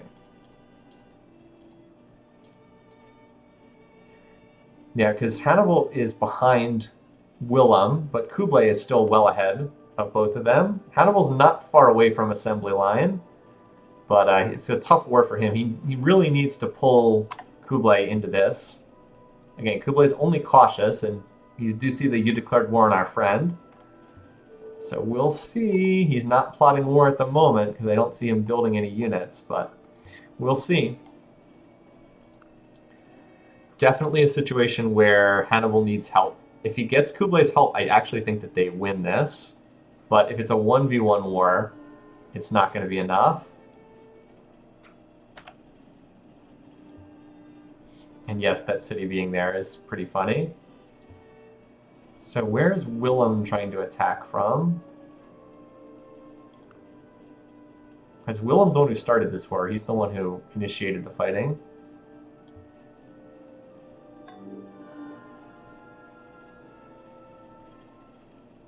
I can't find the big Willem stack. Can Kublai start the AP? I believe he has to be at war. Although at this point, AP war would kind of be meaningless. All it would do is pull Justinian into the fighting. Like, Hannibal's already fighting. I guess he could pull Justinian into the war, that's it. I'm not sure how valuable that would be.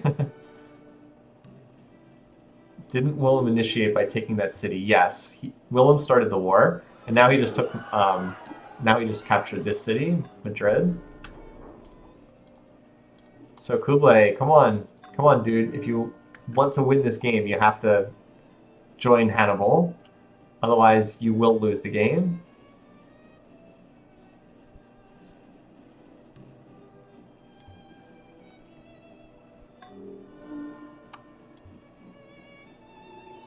So far, has not been enticed to jump in.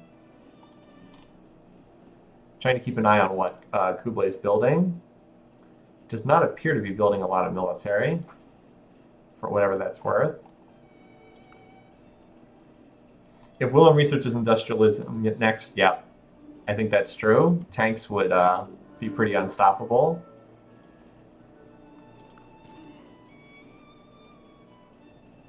Like, tanks might be enough just for Willem to 1v2. Oh, well, that city was recaptured, it looks like. Hannibal's doing pretty well. Let's see the power bar graphs before I say he's doing pretty... Okay, so he's not actually doing pretty well. He's losing and losing badly. I'm like, well, he's doing pretty well. Oh, wait, no, he isn't. He's actually dying. He's actually, yeah, it's not going well for him.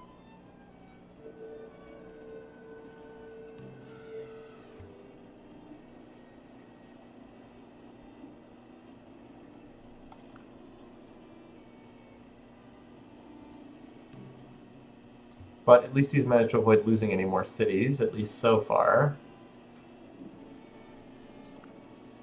As we said, though, it's only a matter of time yet. So there's the industrialism. That's the tech that unlocks tanks. With tanks on board, it will be pretty rough.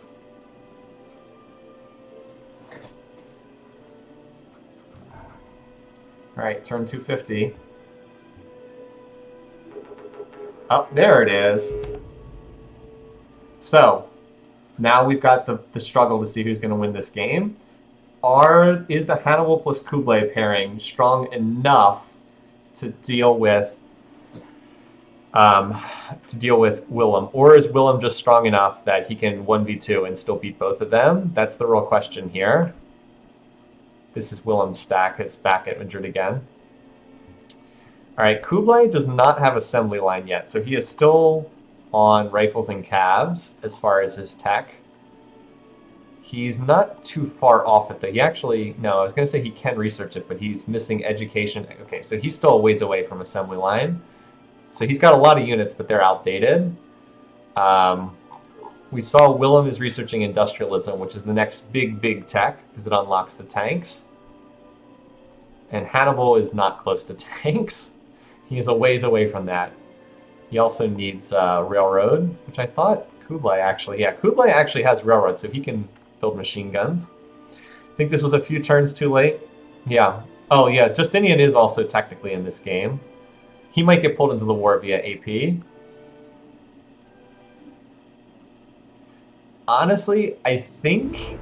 I could be wrong on this. I think that Willem is probably strong enough to just 1v2 and win.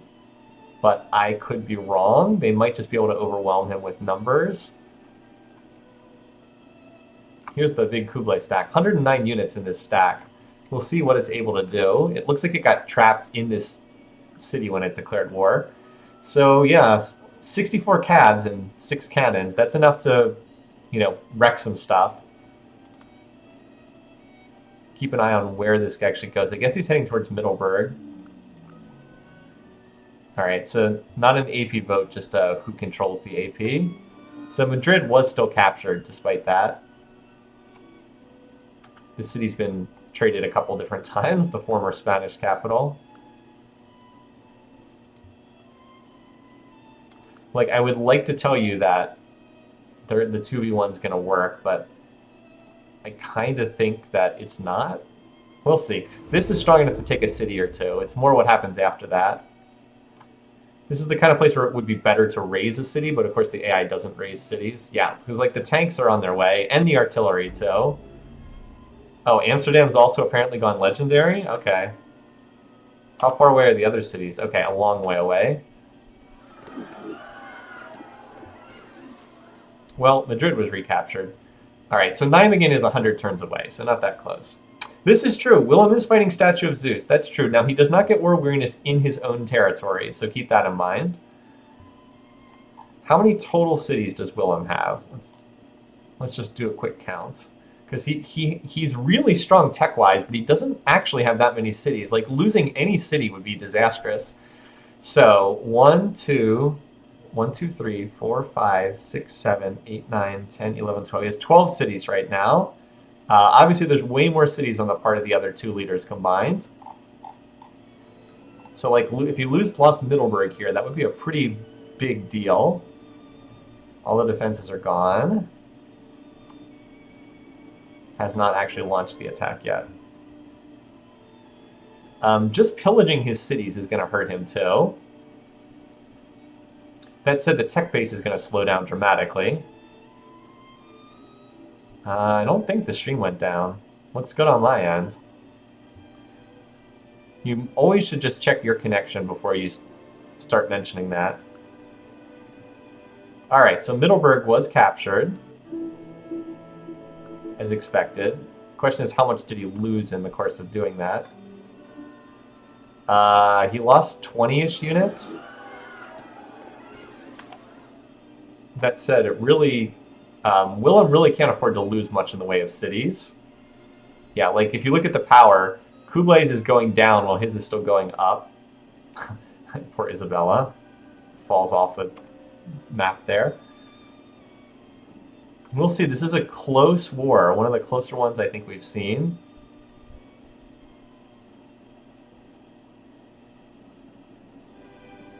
We'll see if they can capture that big stack and capture any more cities. Also, war weariness could become an issue. Okay, it's not an issue here at all. Wait, why is Delft size 7? What the heck happened here? Why is the city only size 7? Yeah, so not a lot of war weariness yet.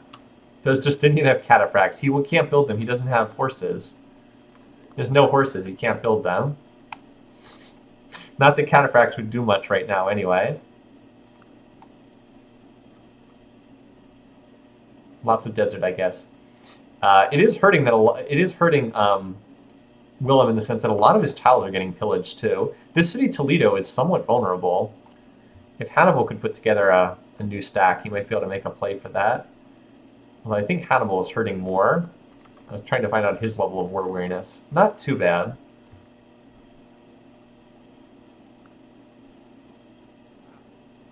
Just because every time a city goes down, like, it drops one of the relatively few numbers of production centers that that Willem has, and removes that. Okay, this stack looks like it's getting split up somewhat, which is not the best. Although I guess a lot of the tiles are getting pillaged, so there's 41 units on this tile now. Yeah, they're kind of ripping up a lot of his tile improvements by pillaging so much. And it's not like it's easy for workers to repair in the middle of a war like this. Fascinating struggle, though, because it is so close. You know, like, they can probably capture that city with that many calves. How many calves are in this group? 19 plus... I mean, there's probably about 30 calves there. If they could get the defenses down, but I don't know if there's any siege units. It'd be tough for calves to take out infantry with 80% defenses. Can't see that really working, honestly. But like I said, if they could take out the defenses, maybe. Certainly are pillaging a lot of tiles. But I don't know if pillaging tiles is enough. Yeah, like you can see, Willem's power is slowly creeping up here.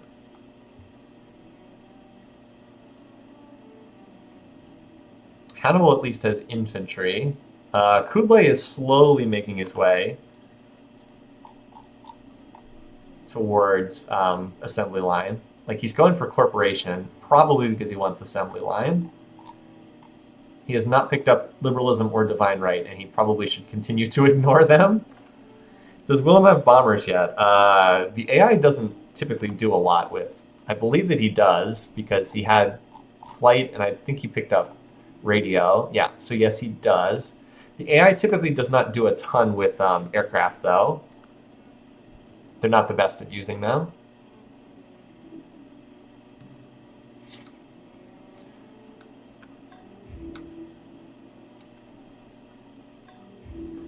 So Kublai just changed up his civics, got into emancipation. Yeah, I'm just not really seeing any... Oh, here we go. I was going to say I'm not really seeing any forces attacking the Dutch cities, but this, I guess, is one. Unfortunately, the Utrecht is pretty well defended, so I don't really see that succeeding. Certainly not without taking down the defenses. Yeah, that didn't really work. So this group's done a lot of pillaging. I'm not sure that it's actually accomplished much otherwise. Oh boy. Launch the suicide charge of calves. Why, Kublai? Why? Why would you attack into 100% cultural defenses? Why did you do that? So his power just took a nosedive on the bar graphs. Yep, see?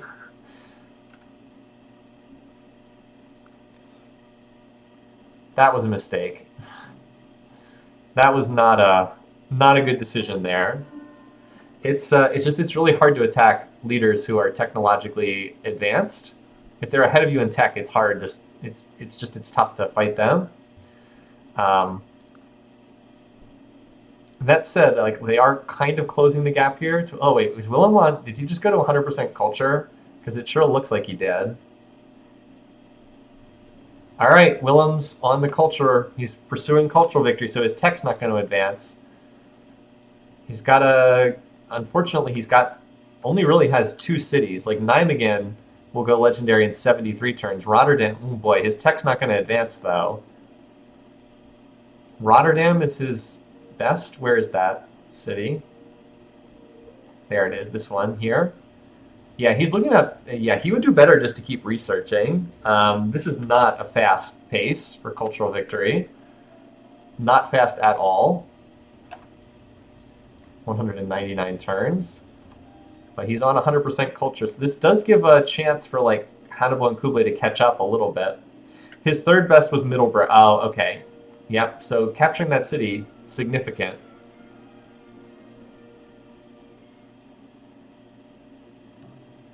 Hannibal's tech is like stalled out right now.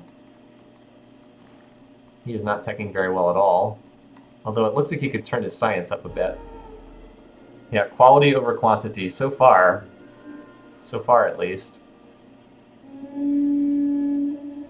Alright, and he made peace with Hannibal. Okay. Well, that's not good for Kublai. Definitely not good for Kublai.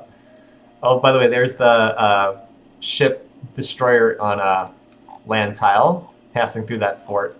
All right, well, Kublai, I think you need to peace out now too, or else you're in deep, deep trouble. Because the tanks are just going to clean up those calves. That said, right now, time is actually on Kublai and Hannibal's side because their tech can keep advancing, whereas Willem's is just going to stall out and go nowhere. At least until Willem turns science back on again. Willem got Utica in the treaty. Oh, he did. Wow, you're right. Got that city back again in the treaty. You're correct. Can Kublai now declare AP war?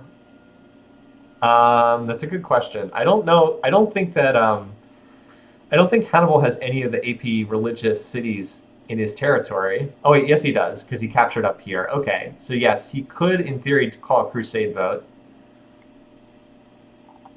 against Willem.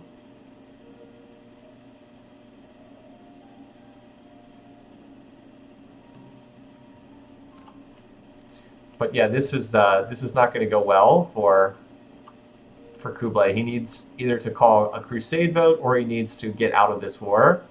He needs to do something because his calves and rifles are about to get cleaned up by tanks.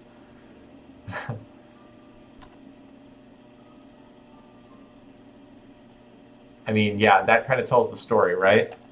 That's kind of the story of this war. Like, this is when the 2v1 started, was like right here, and like Kublai's gone down and Willem's gone up. Is it possible Statue of Liberty? I mean, I guess so. In the sense that he has more specialists, I suppose. I wouldn't say Statue of Liberty was a major factor, though. It's more that Willem has a pretty high cultural preference.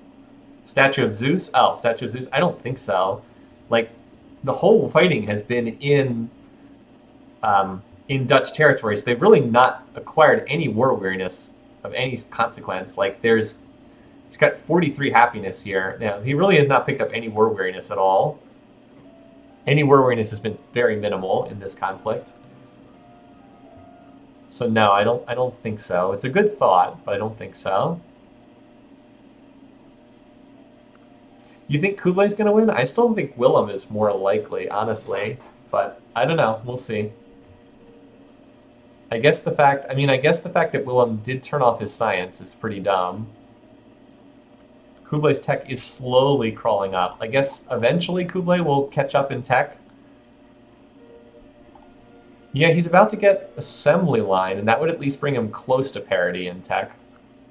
Like I said, he kind of needs help in this war, though. Because he keeps throwing, like, calves into the meat grinder. Alright, so he got peace. Okay, that was smart for Kublai. He was able to get peace. Did he have to give any cities back? He gave Middelburg back in the peace treaty. But he wrecked Middelburg pretty good. Slowed down the culture victory. Interestingly, Middelburg is still considered to be the next city likely to be next most likely legendary city, but he's still looking at, I mean, it's going to go down as that city gets rebuilt, but it's going to take a while for Middelburg to get back to where it was. It certainly does not look like the culture victory is going to come anytime soon. Oh, Mercia is not going to flip because there's 10,000 units stuck in here. Look, see? It won't flip because there's a huge Kublai stack in here. He's got like 50 or 60 units, so it will never flip. Middelburg will regrow. It'll be able to work more tiles, but it's still going to take a while. You know, it feels weird that like this totally random city getting captured would be a big deal, but it actually was a big deal because it slows down the cultural victory by a lot. Like Nijmegen's going to go legendary much sooner. Like Nijmegen's only 50 turns away, and Middelburg would also be like 50 turns away. But because it got captured and lost all its cultural buildings that were present at the time, and it's now going to have to regrow back again, it's going to take a while. Like I think it's still, at fastest, going to be like 100 turns because it lost all that stuff. And this will give Kublai and Hannibal a chance to catch up. Just because Willem's tech is not advancing. I mean, if Willem just continued on to a space race, like that's all he needed to do was just continue on to space race. Also, Kublai, stop researching stuff like physics. Go for assembly line. Also, Justinian, still in this game. He apparently does not like Kublai. Well, Kublai, you could pick up some 2 high-quality cities very easily by going after him. So Willem is, of course, building... Yeah, Kublai has 476 out of 497 votes in the AP.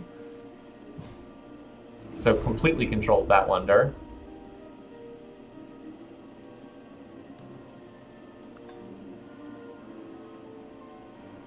So yeah, we're basically just waiting for like the next war to break out again. Kublai is continuing not to go for... Hannibal went to free religion and free speech. Boy, they all dislike Willem, don't they? Except Justinian, he likes him. How's Middelburg doing as far as being rebuilt? I mean, the cultural ETA is going down, but it's still a long way away.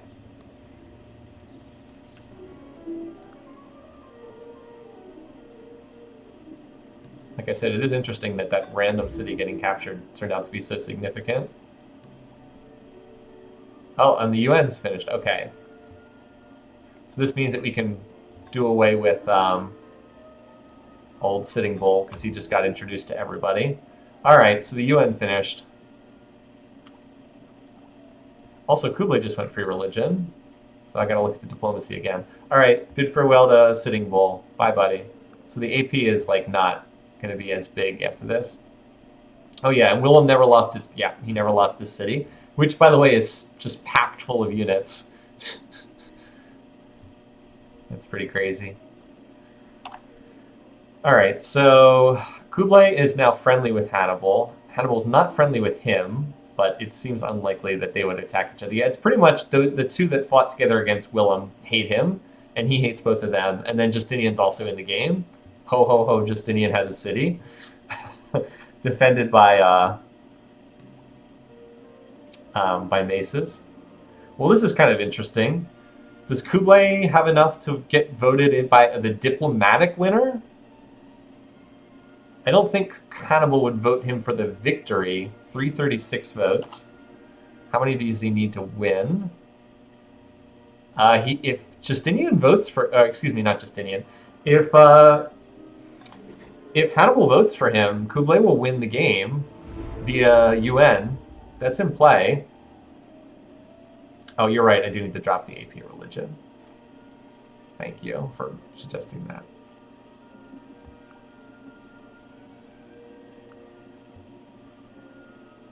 And the whole Buddhist holy city is this one, Thessalonica. So we've got a legit, here we go, Buddhist holy city. We've got a legit Diplo victory possibility, particularly if the two of them can get their mutual military struggle bonus up again. Kublai by Diplo would be the ultimate troll conclusion.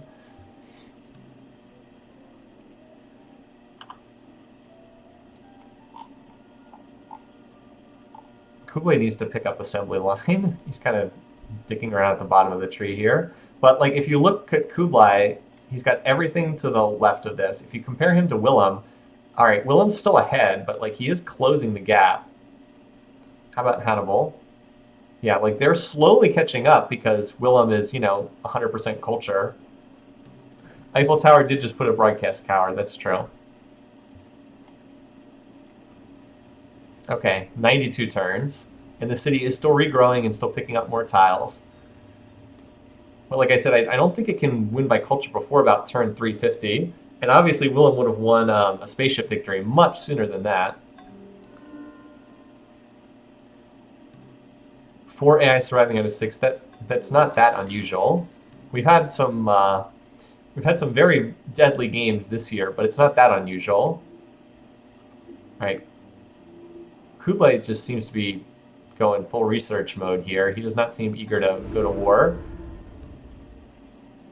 Although, given how much he dislikes Willem, I wouldn't be shocked to see them go back to war. Yeah, they all seem to be mostly in research mode right now. But when there's aggressive leaders that have that much dislike, you do expect to see more fireworks. I don't think Kublai could win a spaceship victory before culture triggers, but I'm not 100% certain of that. I think the cultural victory would trigger first.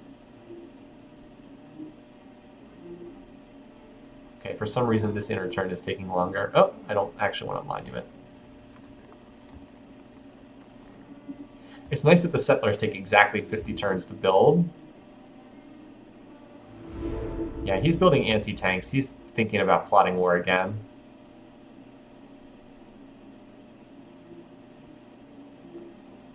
So, let's change up the music into, what are we, industrial now? Yeah, into industrial. And now we need to look at the bar graphs. All right, so yeah, Willem is clearly the leader in power. I can see why they are not eager to take him on. GNP with him running the culture slider, obviously higher. Production's getting close though, and Kublai is still the food leader. Culture, yeah, what you'd expect. So yeah, at some point, you'd have to think they're going to get to the point. All right, now we're down to 56 turns. This is starting to get more doable. Again, the game would be close to over already if it wasn't for that city getting sniped. Amsterdam's over 100,000 culture. Justinian, it would die instantly if anyone attacked him.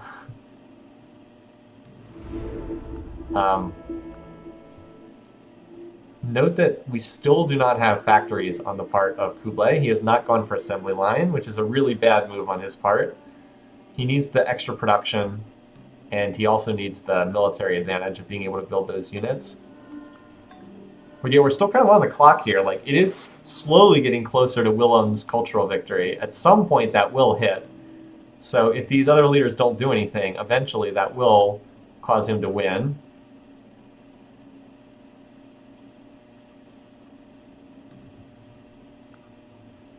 Even though he's not the leader in terms of score, if he wins the game, he wins the game. All right, so we just had a war break out again on the part of Kublai. He still does not have assembly line, so I don't know what in the world he thinks he's going to accomplish with this. I mean, his power increased, but I mean, he's still got rifles and cabs against tanks. So I really don't know why he didn't research that. Like, if you look at his tech tree, he's getting closer to Willem, but he's still not there yet. Like, he's missing... he's got everything except the techs that'll really help him. Assembly line and industrialism. If he had just waited to get assembly line, or more intelligently gone for assembly line sooner... he wants cavalry charging the tanks. I do not think this is going to work at all. I think this is going to backfire horribly, and he's going to lose all of his units. Whereas if he had researched up to tanks and then done this exact same move, I think he legitimately could have real success. As it is now, he's going to need to pull Hannibal into this war to have any kind of a chance. And Hannibal does not seem eager. Well, maybe he can buy some time. I wouldn't count on this going well, though. Because it sure looks like his cabs are getting slaughtered in huge numbers right now.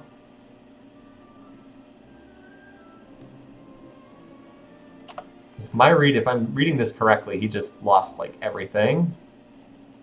Yes, I am reading this correctly. I was like, it looks like he just got his butt kicked really badly. Because tanks are not a great matchup for cabs. Cabs are not a good matchup against tanks. I should say this the correct way. Would have done better to wipe out Justinian. Or just wait until he had the text that he needed before declaring war. So Middleburg is 45 turns now. We run out of great general names in a game where there's only been 9 wars. Yeah, seriously.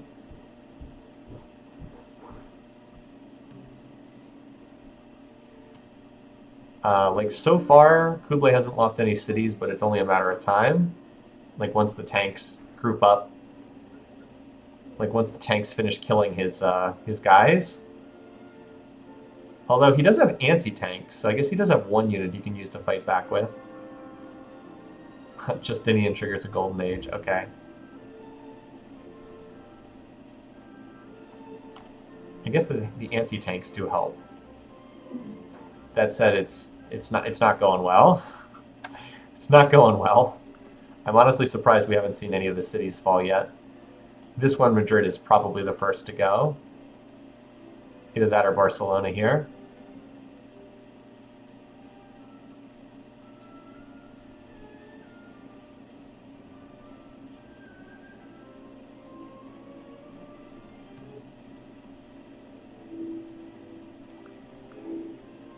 They just keep passing the same.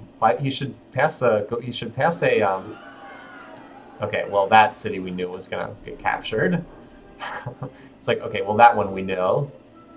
This fortress down here, as a result of Kublai never ever capturing this barbed city, is now a Dutch fortress. All right, Kublai, are you finally gonna go for assembly line now? Alright, yes, now you finally go for it. Belatedly. Hannibal still does not seem interested. He's like, nope, I'm good down here, thanks.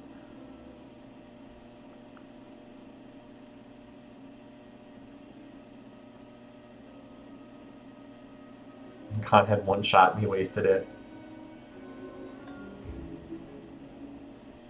Yeah, I mean, he's still the score leader, but, I was trying to get a sense for whether he had any war weariness. Yes, he has a lot of war weariness. And he does not even have the statue. He has the statue of Zeus, so he's not fighting into the statue of Zeus. Whoops.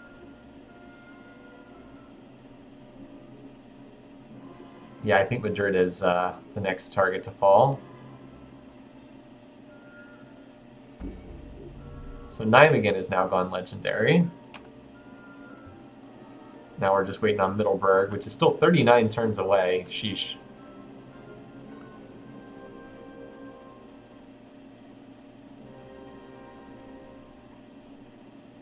Again, I legitimately think that Kublai Khan could have won this war if he had researched the techs he actually needed before starting. He just kept fighting with rifles and cabs like forever without ever advancing into more advanced units. And that's just not good enough, unfortunately. No, there's no chance of Statue of Zeus falling in. Well, it's in Machu Picchu, if you're curious. So it is a long way away. Oh, wait, no. Statue of Zeus is somewhere else. Is it in Karakorum? It's somewhere over here. It's somewhere deep in Kublai's territory. But yeah, Willem actually has more land area than Kublai now, so the domination victory looks like it's pretty much done at this point. The dreams of the domination victory look like they're pretty much over. Only shot now would be a diplomatic victory.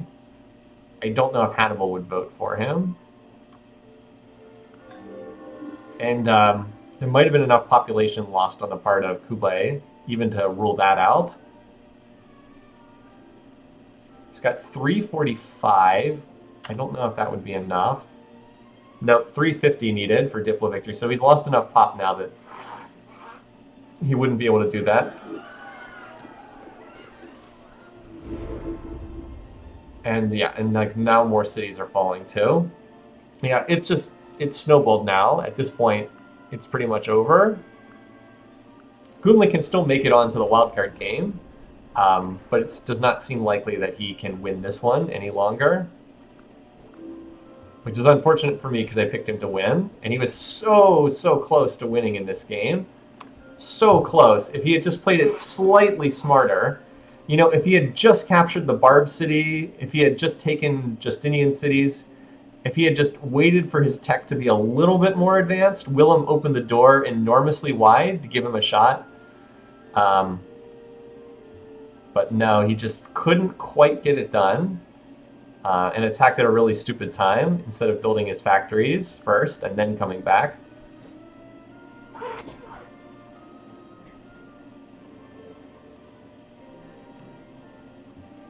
Also, that early attack on Justinian really made this game wild. I do think that ended up helping Willem, because Willem really did not face much aggression in this game. He had the one attack from Hannibal, and like that did hurt him. But other than that, he did not really face much aggression. That's true. If Willem had only gone to space, he would have won already. That's absolutely right. That would have been fine with me because he would have finished by spaceship right around the victory date I predicted. So by doing the cultural thing, he threw off my victory date pretty badly.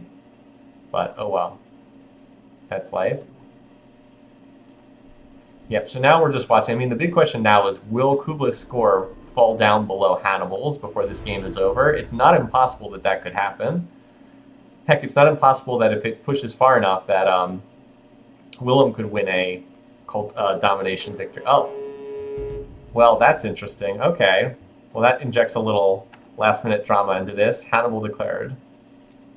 I think it's too late for this, honestly. Like, I think that's too late, too little too late. But hey, why not join the party? If they could take some territory, they might still have that Diplo victory long shot available. Seems unlikely, though. Like, Kublai now has factories, now has, is now going for industrialism, so he'll have tanks. How about Hannibal? What does he have in terms of units? He has factories. He does not have tanks, although it looks like he should be getting that soon. Just needs electricity and industrialism. But again, I think the moment has passed for this to happen. I think this needed to happen sooner. Yeah, geez, look at that. Ugh. I think the moment is passed, and I think Willem's just snowballed too far. But that said, At least this makes it a little bit more interesting here at the end. Yeah, the war count is one bigger. It's true.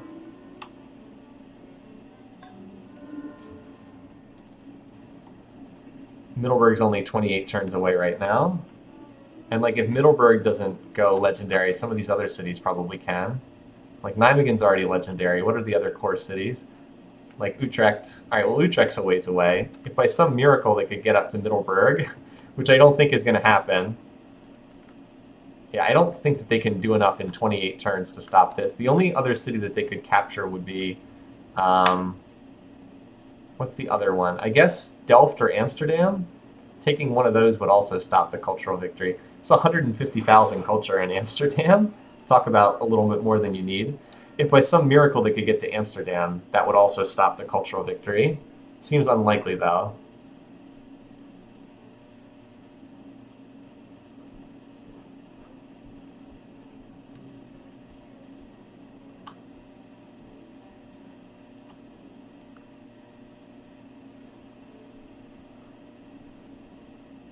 So much for that attack from Hannibal. How many turns? Well, it was 28 last I looked a couple turns ago, so it's probably slightly closer. This does give Willem no shortage of targets to go after. Note that his score has passed Kublai's now. Yeah, attacking into 100% defense does suck.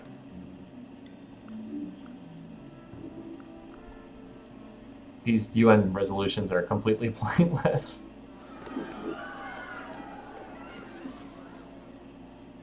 Yep, so at this point, Willem has taken over most of former Spain.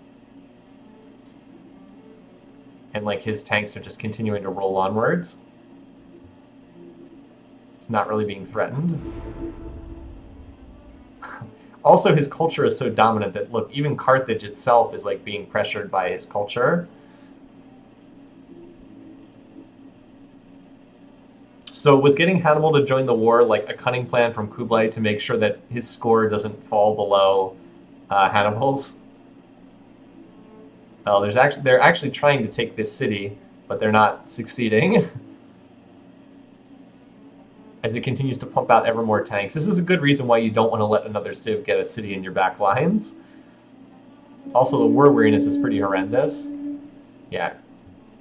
So Kublai makes peace. Kublai's like, that's it, I'm out. I'm done. He just taps out on the game. So now poor Hannibal is left to face the brunt of Willem. So we legitimately had a real shot for the 2v1 to take down Willem, but ultimately weren't able to pull it off. And so Willem's going to finish this one off. Can Hannibal survive to the end of the game? Probably. Middleburg's not far away now, 20 turns.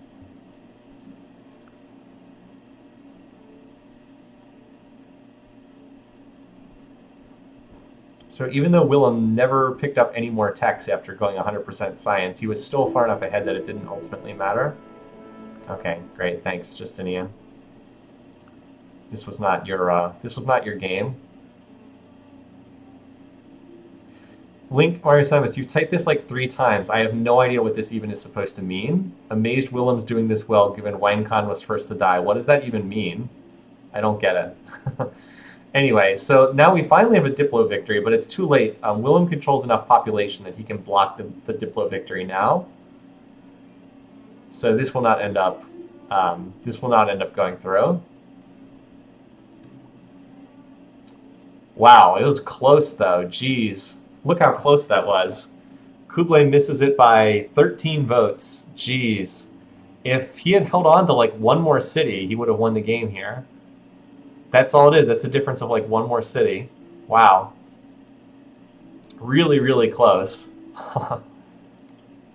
That close. Honestly, if he just grew his pop a little bit more, he might actually be able to, if they hold the vote again in 5 more turns, he might actually have enough pop to win just from cities growing. But that would require, like, if I can't talk.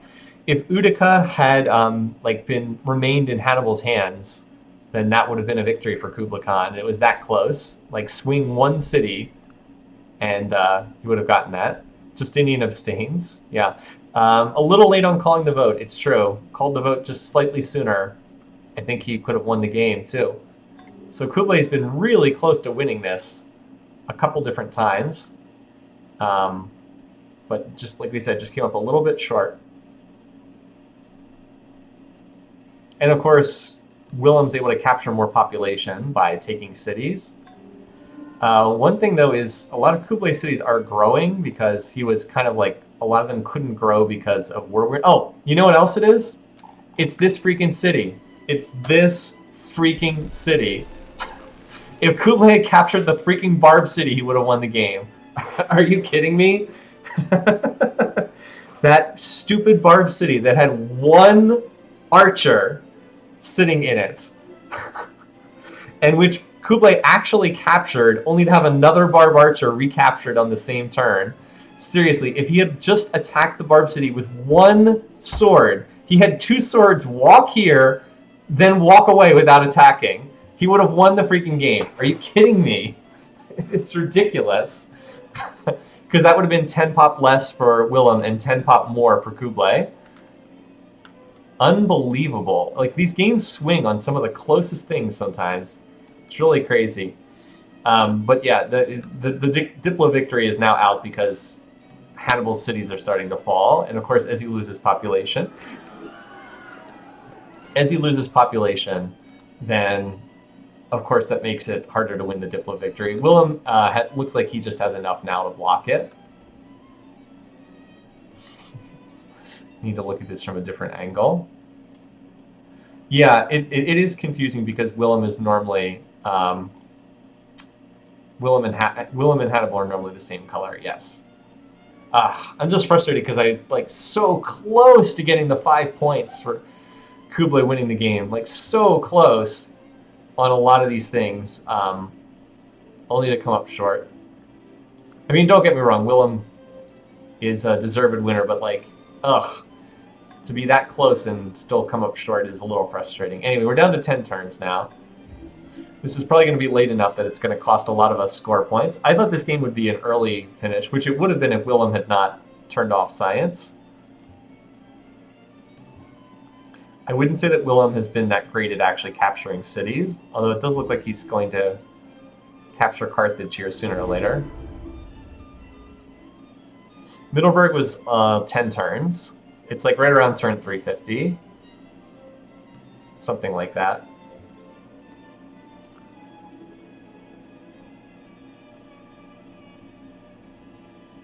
So definitely an unusual game. I really think that this game was thrown off the expected course.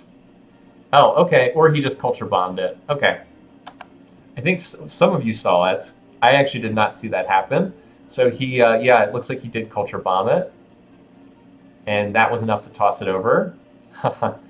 Some of you must have seen. How did you guys even see that, by the way? Well, anyway, so it is a turn 344 victory. All right, so let me write that down.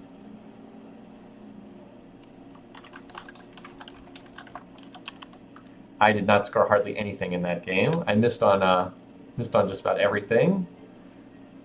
All right, well, let's watch the replay first and see what happens. Again, the biggest thing that happened in this game was the early attack on two people who I thought would be religious allies in this game and then would work together. This totally threw off the expected course of the game, at least for me. I mean, maybe some of you guys saw it coming, but I did not see that coming at all. And it did snowball Kublai. I mean, Kublai led in score for almost the entire game, but he just couldn't catch up with Willem's teching prowess in this one. So kudos to those of you who, a couple of you predicted Willem to win. I remember reading a couple of you put some pretty extensive comments pre-game saying that you liked the setup for Willem. So that was a really good read on the game.